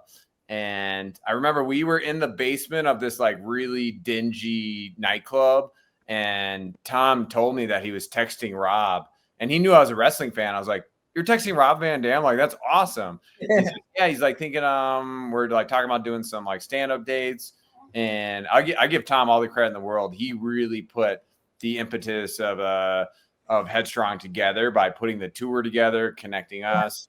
And so that was all Tom Garland. And then I just saw him for the first time in like probably 5 years about a week ago. So that was really cool to reconnect with him. And so yeah, Tom was very instrumental in putting all this together. Cool. We just had him on the show a couple weeks ago. He was that's right. I watched that episode. It was so weird. I watched him there. Then we were on an interview. Like, we always just kind of randomly converge paths. That's how it works, I guess. Yeah, he's a funny dude. I've been watching his stand-up. And I even think about Katie. It's kind of crazy. I met Rob in, I think, 2016. October 2016. When did you guys meet? We met. No, not the same. April 2016. April. See, even then, I'm like, I think that's so interesting, the timing. How like you guys. I feel like I met Rob at the very onset of that chapter of his life that he was going through a bunch of things before that, and so it's just so trippy and surreal to see how everything plays out. But like how we all just cross paths at this intersection of a time. Yeah, that was a big changing year for you in a lot of ways, ups and downs. When did Joe say we met? November 2016. I think so. Yeah, something like that. Well, that's when I had the big concussion. That's when I had the match, got the concussion, and then I met you just a few days. Yeah, I don't know if you remember this, Rob, but so we had a couple of calls to set up the documentary, and I didn't know if I was going to go until the last minute, and then you gave it the green light, and then we went and picked you up from the airport, and you got in the car, and the first thing you said is, "Yeah, I just got a concussion. I was going to cancel the whole documentary thing." And you're like, and I was like, I don't know, what do we do now? Right. That was literally day one. It was crazy. And I had double vision. Yeah. The whole time. How long did that last, Rob? It lasted for a while, didn't it? I think the better part of 2 years. I think it was 2018 time when I finally. It's crazy. That's crazy. Wow. I just finally went away. Oh man, yeah, that would be scary too. Like especially like, and you even think that's 7 years ago. So like the knowledge and the education people have gotten on concussions since then. But like at that point, it's even more scarier to think back then. And did you think, is this going to last forever? Well, I wondered, and nobody could really tell me because it's like I'm part of the study, living it right now. Mm-hmm. And that is how it is with concussions, because the whole thing is still relatively new, as far as like we don't have hundreds of years and thousands of brains, that we've studied. Instead, we're kind of learning as we're going along. But they gave me hope. That's what it was. I can't remember the doctor's name right now, the neurologist, but not Nowinski, right? Right. No, but he recommended me to this guy so I could find the guy. He helped me get help, and told me where to go. And anyway, the doctor, I'd say, is this going to go away? And he said, yeah, I think so. And I was like, but I mean, when? I mean, it's been like 6 months. And is it is it going to be years or is it going to be? He goes, no, I don't think so. And he was just, but they were, they were honest. They're like, we really don't know. I don't think it'll be that long. I think he'll be all right. And just keep with the therapy, keep doing the vision therapy, and I did. And they were right. Eventually, I went back to getting my eyes tested and being able to see as shitty as I normally can see with my, but the whole time, they gave me hope. I believed them, but sometimes I was like, what if it doesn't go away? Like they don't seem to be so sure, but they kept me believing that it probably would. And I would notice little gains with, cause they had me on so many different vision therapy exercises that I could tell when I was improving at them, Mm-hmm. Yeah. Right. Katie, can I ask you a question? Yeah. So I'm going to one of the showers I'm going to the nerd one. That's I think next week. You guys have mentioned getting lots of baby gifts from everyone. Is there anything that you guys haven't got yet that you're still looking to get? Oh, you don't have to bring us anything. Your presence is our present. Yeah. But yeah, just you being there is awesome. But we have a registry if you want like that. We've just been putting cool. together. Or if you just see something that's babyish and reminds you of us. Yeah, we got so many. Yeah. So many. If you see something, say something. Yeah. I know I want to go to the October 4th. I just don't think I can make it for financially, but I'll definitely want to get you guys something for sure. We're gonna do one here in Vegas at the Nerd Bar, and then we're gonna do another one in Florida. Oh, cool. If you're one of my friends in those areas, hit me up and I'll give you all the details. Okay. Yeah, we're doing this other one in Florida because our family lives there. So nice. Okay. Sweet. When is that one taking place? That one's gonna be at the end of October. End of October. Okay. And then we have a few bookings in November. And then the end of November, I'm going to be cut off from traveling. I'll be too big to travel. It's already starting to get uncomfortable. Like I'm getting huge. The babies are. Yeah. I show them every hour. I'm like, look, they grew. Look how big I am. Yeah. I was like, it looks like I swallowed a beach ball. Well, you also have two. Right. Yeah. Yeah, you got two. Yeah, it's two of them. I saw the sonograms where the Sabu's smoking, you said, and the other one's kicking. Yeah, that's Karma. Karma was smoking, yeah. Oh. Karma was smoking, okay. And Saba had her foot up by her head, so I was like, she definitely has Rob's flexibility. But we can tell we can already tell their personalities in the sonogram. Like Saba is like really shy and like really a nonconformist. Like she only does things if she wants to do it, not because they're like trying to not like they try to like wiggle her around to get better pictures of her, but she just she's more stubborn. So I was like, we're naming that one after Sabu. There you go, right? Perfect. Incredible. Guys, enter the room dick first. Big Dick Dudley dick first. Blue Chew isn't just a tablet. It's a cheat code for your crotch. Stronger, harder, longer lasting, like someone gave your downstairs a pep talk and a gym membership. Blue Chew is the original brand offering chewable tablets for better sex. Guys, this isn't about performance. This is about legacy or third legacy. Give our group chat something to talk about. You know when you lay it down, they're talking about how it gets up. Nothing makes you more of a legend than a little Blue Chew. Discover your options at BlueChew.com. And we got a special deal for our listeners. As always, get your first month of Blue Chew free. Free. Just use promo code RVD at checkout and pay $5 for shipping. That's it. Join Blue Chew's mission to upgrade humanity one thrust at a time. Head to BlueChew.com for details and safety info. And big thanks to Blue Chew for sponsoring One of a Kind with RVD. For the record, so far, I got Gail Kim's back. Hey, me too, Rob. Me too. I definitely got Gil Kim's back. I love that you're getting that over as a catchphrase now. Right. No, is it, we, I got it back so far. You have to say so far because we don't have all the information yet. We don't have all the info yet. Rob, did you want to elaborate on the Gil Kim stuff? Because I thought it was a Can you fascinating. believe all the topic. hate she's getting? Unbelievable. Because she said she doesn't like death matches, and so everybody is hating on her. I don't know exactly what she said. I think she was a little more insulting and said this is complete trash or something like that. It was a little more descriptive. But I saw one of the comments I saw, I think it was Jordan Grace, that said, I don't agree with Gail Kim, but if she has one opinion that's different, it doesn't negate her entire career. And that's really like what the last several weeks have been about, is trying to re-educate people that it's okay if someone has a different opinion than you.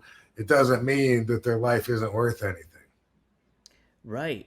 Rob, I was looking at some of the comments people were making underneath what she tweeted about a couple of times and saying awful, awful stuff just based off of a wrestling take too. It's just like, relax, everybody. They would like have it.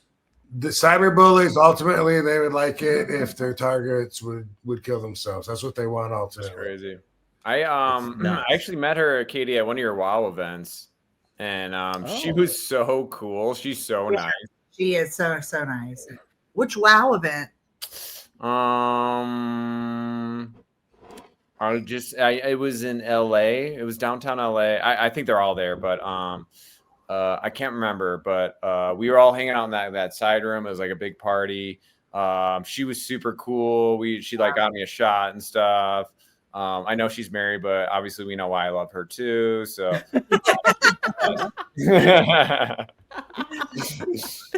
Kobe Bryant was at one of the WoW shows. No way. Really? Mm-hmm. I remember seeing. Well, Jeannie Buss runs. He came into one of the shows. I remember I saw Sylvester Stallone's mom there, which was wow. really random. Yeah, it was so random. Man, Stop Her, My Mom. Those are fun. Those are fun shows. I love those. Yeah. Man. So, but when Kobe was there. I saw Gail. Yeah, right. Gail and the dude, the promoter, or whatever, went back and forth, right? Oh, Brett Lauderdale. Yeah. Oh wow. Yeah. I gotta catch up. I never am on Twitter. Is it Rob, do you think it's more reflective of Twitter or wrestling fandom that draws these very extreme reactions, or is it just social media in today's world in general? Good question. I think that it's just a small percentage of creatures that live under a bridge, and their meaning, their purpose in life is to exude hate, and they love to do it through social media. So with the Raja stuff from a few weeks back, I remember watching some of your guys' episodes and seeing the discourse on Twitter and like some of the crazy comments, and it seemed to be like this massive thing. But then I remember asking you about it, and it seemed to have like actual 0% applicability in the real world. Yeah, they're not real people. They would never say anything in real life to somebody's face, and it has nothing to do with them at all, not even a little bit. They don't even have the right to have these feelings, that they're like personally injected into. But the thing is, if over something so small as an opinion, if someone's gonna say, dude, I lost all my respect for you, well, it's pretty obvious you didn't have that much respect to begin with. You know what I mean? So did you ever get worried about those kind of situations, like hurting your brand or something like that, where it would like potentially impact your life in like in a real way, or not really? Not unless these trolls get so filled up with hate that they bring a gun out like they did with Charlie Kirk, and if they say, I can't stand RVD having a different opinion than I do. He doesn't feel the way that I want him to, and damn it, that makes me mad. He's got to die. I mean, anything short of that, of course not. I got to reuse this just because you weren't here, Joe, but I liken the cyber bullies as like the 300 Spartans at Thermopylae that surround their target. So their target feels like they're completely surrounded and outnumbered and can't get off their path. But in reality, they actually have way more people than they realize on their side. You know what I mean? It's like that's how they are. They're not real. It's not like other wrestlers who actually know me that are friends are saying, "Yeah, Rob, you know, we lost our respect for you." They're not Yeah, right. If we talk about it, they're like, "I saw that. You know, those fans are ridiculous, aren't they?" It's not like anybody respects what those haters have to say. They're so filled up with hate. It's the same people that decided to throw up all their hate on me for saying I had Rogers back. They're the same people that said free Luigi. We're glad that he murdered somebody because we hate the guy that he murdered. Same people that are celebrating Charlie Kirk dying because murder is fine in their mind as long as it's somebody that they all agree is hate-worthy. And so they're horrible, horrible people. I would never give in or cater towards them. All I'll do is point them out so that hopefully other people can realize in case they're dealing with some of the same shit on a different scale, on the same scale, whatever. Like everybody sometimes has to deal with the cyber bullies, and it's like I said a minute ago, like what they would like ultimately would be for their targets to kill themselves. Ultimately, that's what they want. That's how wonderful these people are. It's the same people that will go write someone they never met before to say, "You're a piece of shit. I used to like you, but now I fuck you." Like the same people that are going to have that much hate for no reason, has nothing to do with them, just for someone having a different opinion. Those people, they want death.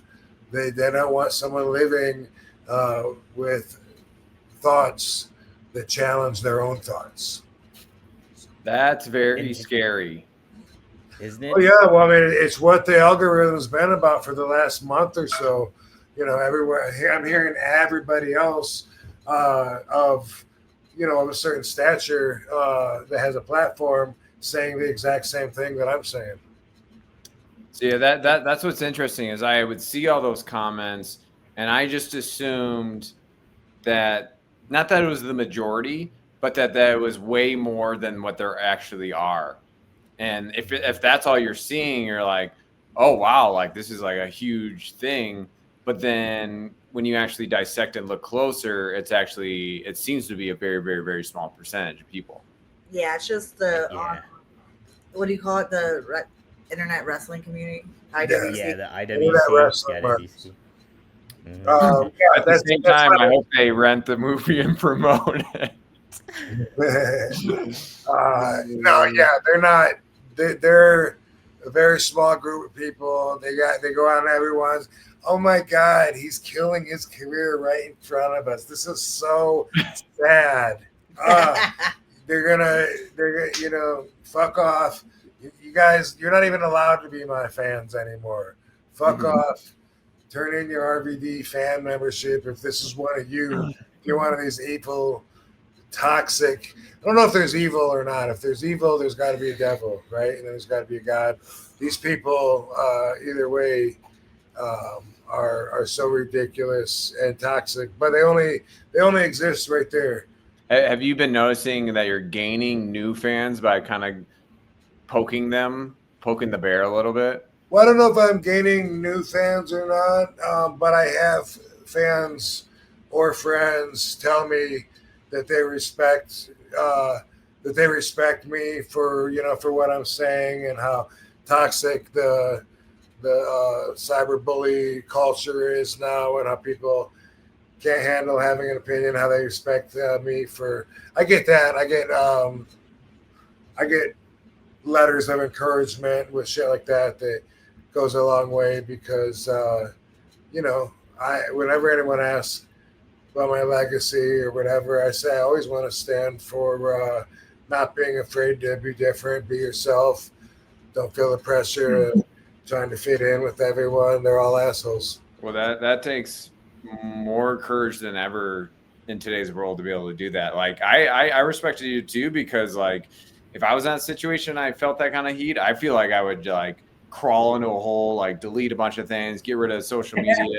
And you like hit it head on, and I was like, oh shit, he's not backing down. Like he's just owning it right now. Like that takes a lot of bravery in today's toxic landscape on social media.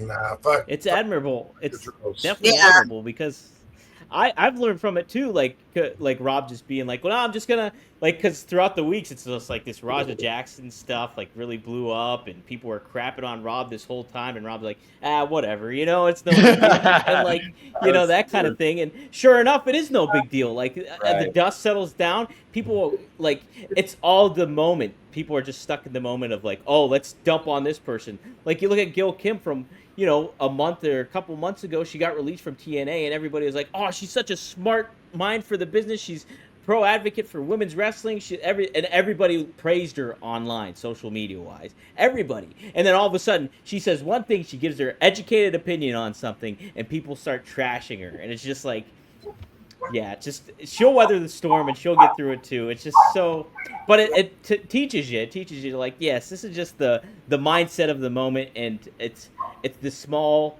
minority that's vocal online, and it's just like that's not the whole world. You get that right? The 300 yeah, Spartans. I get it. Yeah, 100%. What was I going to say?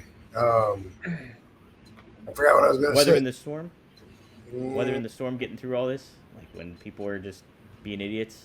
I mean, this kind of goes back to what I said to Sabu of like asking about his honesty and getting, in trouble and whatnot. Like, I actually want to be more like you guys in that respect. I wish I had the courage to kind of be more upfront with who I was and more authentic. And so it's like to see you guys do that and not have like fear of what's on the other side is like super admirable.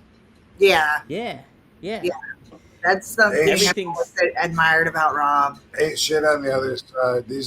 Those cyberbullies, the only power that they have is just like on X or whatever. So just don't go on X, and guess what? The whole life doesn't have that toxic energy. It's vacant of it now. Go there, and it's there. Just don't go there. So it's also just weird to think like I don't know what it would take for me to, in order to send a message like that to someone. I think they would have to like wipe out my entire family or something like that. Like to go to that length, I'm like, you'd have to do some really crazy things to me personally, like legit ruin my life, It's a reflection of what their maybe state of their life is, and but that's really sad. If anything, it's sad. It's sad like that. People resort to that because they want to project their hate and their sadness onto somebody else. Like you said too. Like, unfortunately, I think I actually heard you guys talk about this on a previous podcast. But for Rob, who's very self-aware and has that grounding, maybe that 13-year-old kid in junior high doesn't have that same wherewithal, that they can't handle it, and that's when it gets out of control then.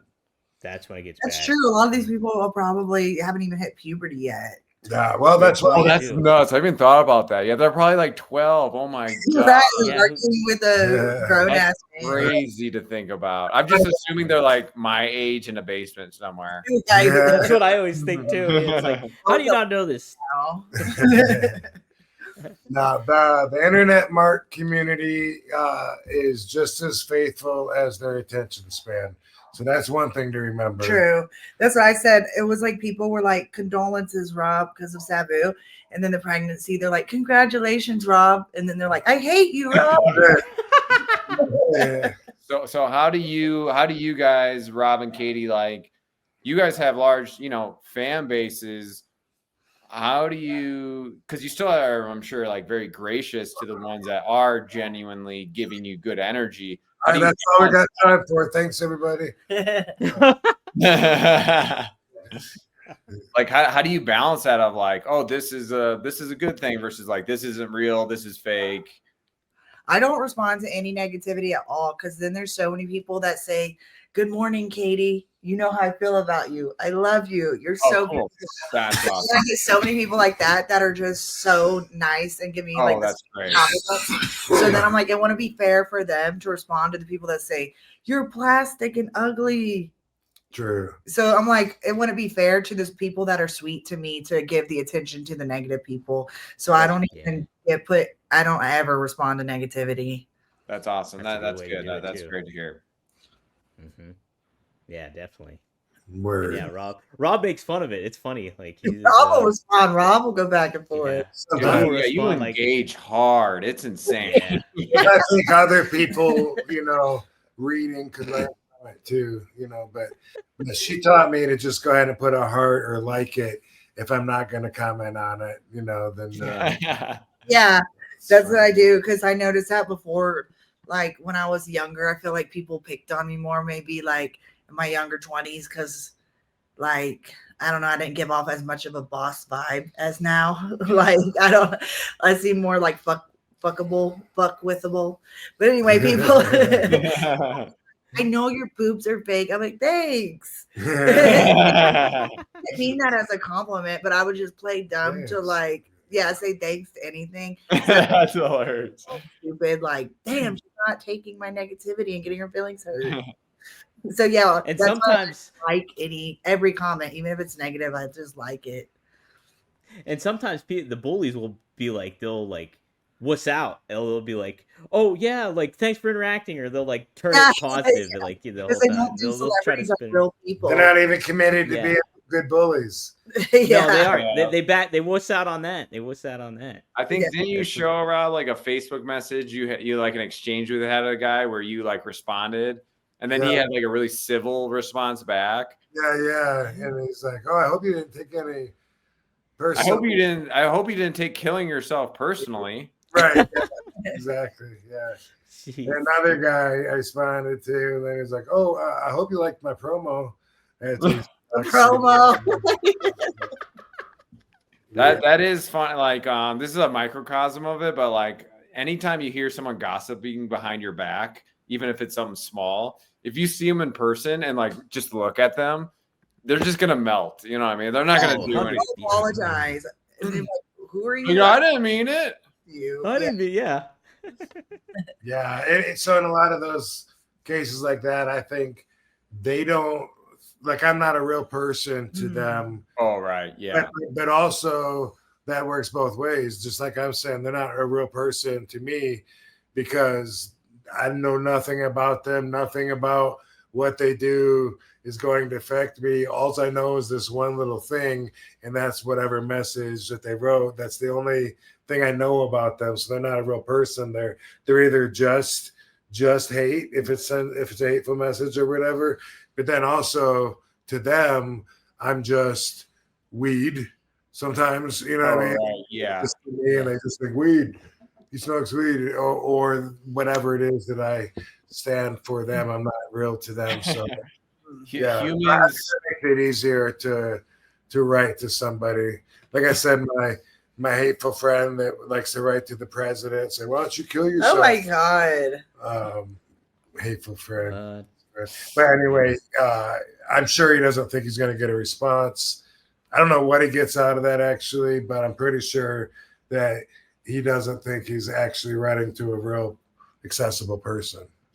This is the next documentary. I'm just gonna pick a random hate comment, find that person, and do like a deep dive into their life for you, so you can see who they are. And they're like, "This is a very depressing movie we're watching right now."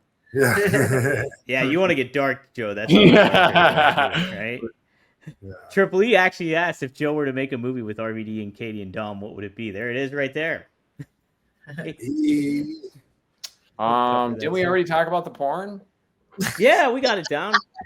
Yeah, we talked about that. We need to brainstorm. We need to brainstorm on that one, though. You're the pizza guy.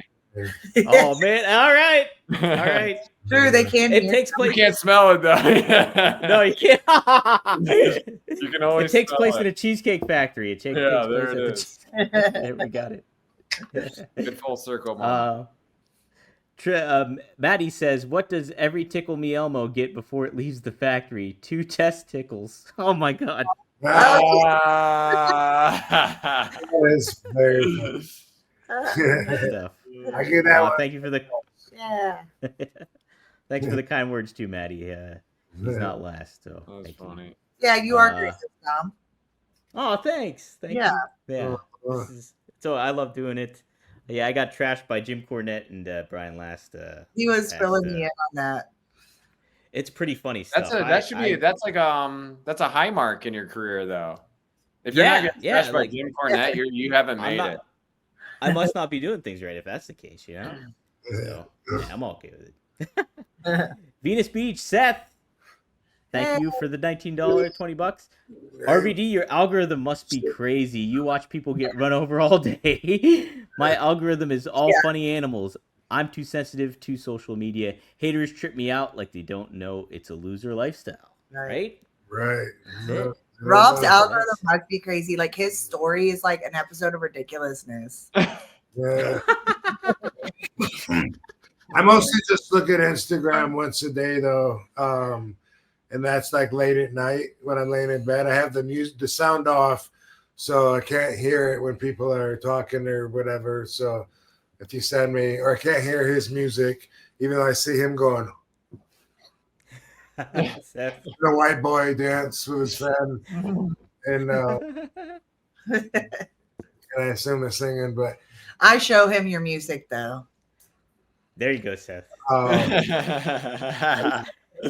I pretty much do all of it at one time, or the whole day is pretty much, unless I'm flying or whatever. Then sometimes I have other dead spots during the day where I'll be checking my Instagram, but otherwise it's something I usually just check once a day. And if it's something that, unless it looks super familiar and I've seen the reel to death, then I won't. But if it's something that makes me laugh or whatever, I think maybe this will make other people laugh.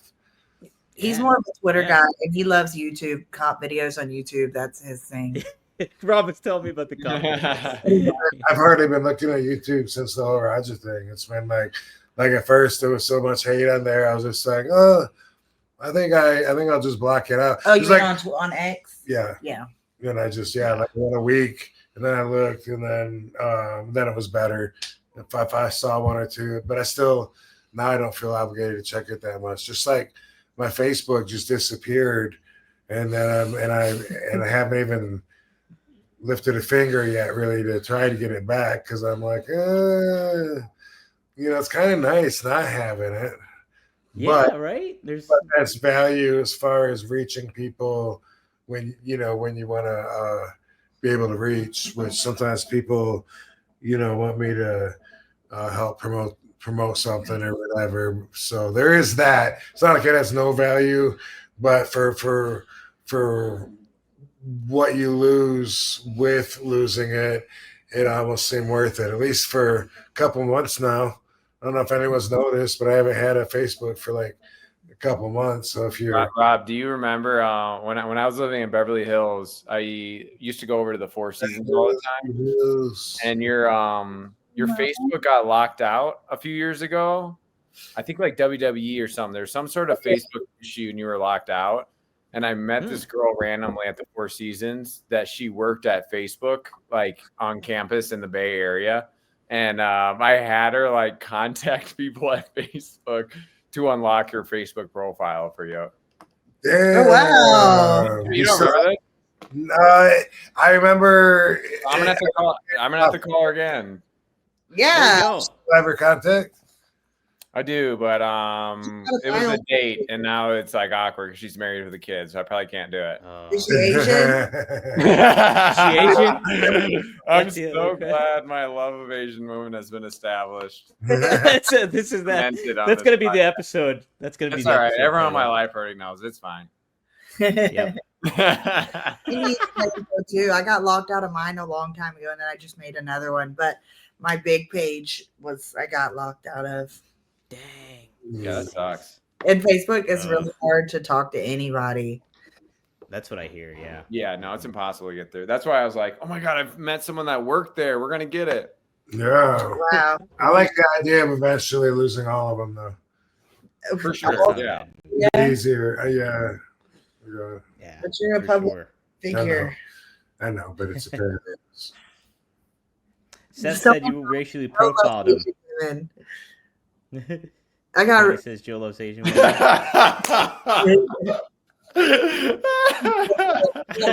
profile. So funny. Yeah, you racially profiled Seth, by the way. By his white boy dance.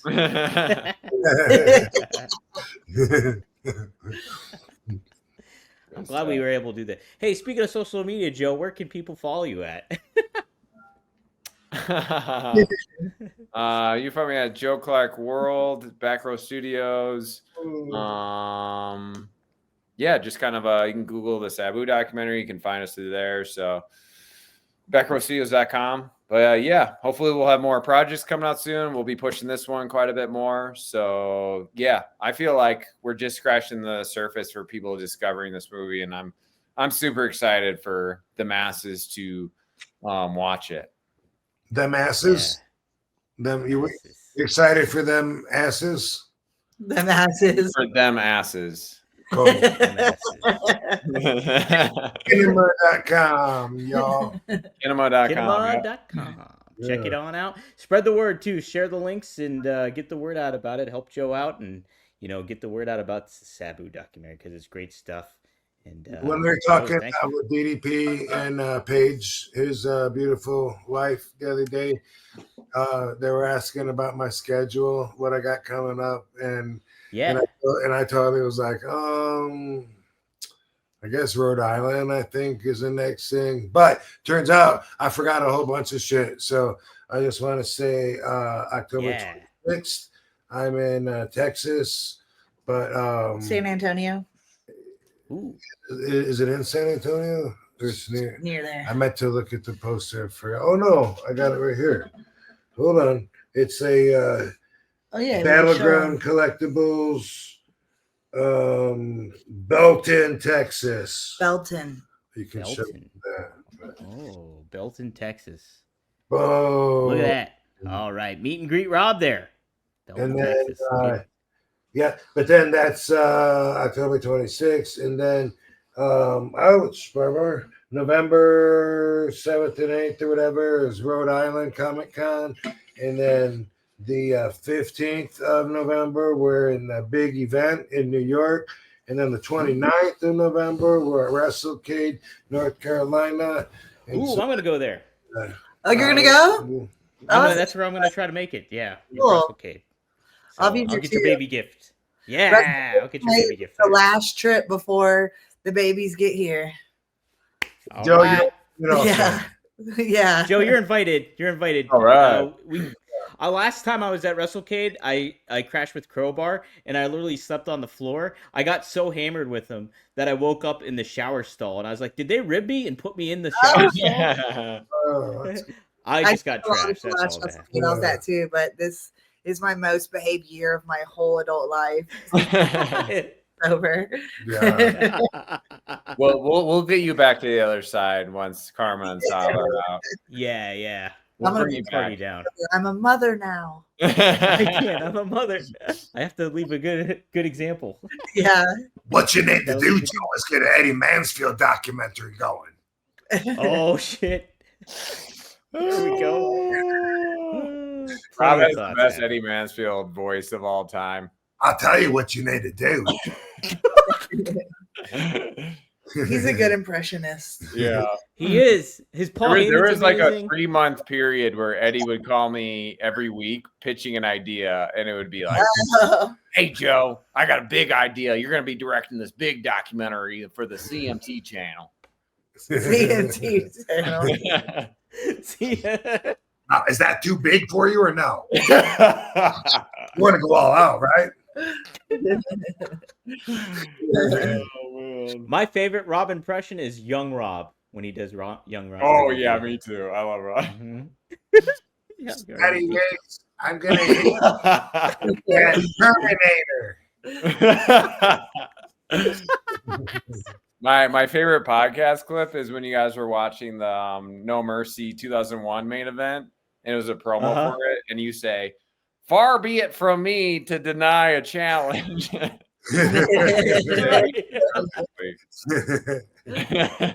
gotta dig that one up. I gotta dig that It's one. so funny.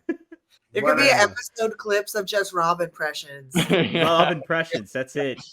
Yeah, Oh, the man, first so many good ones. first young promo I remember doing in USWA is, "I wouldn't spit on you if you were on fire."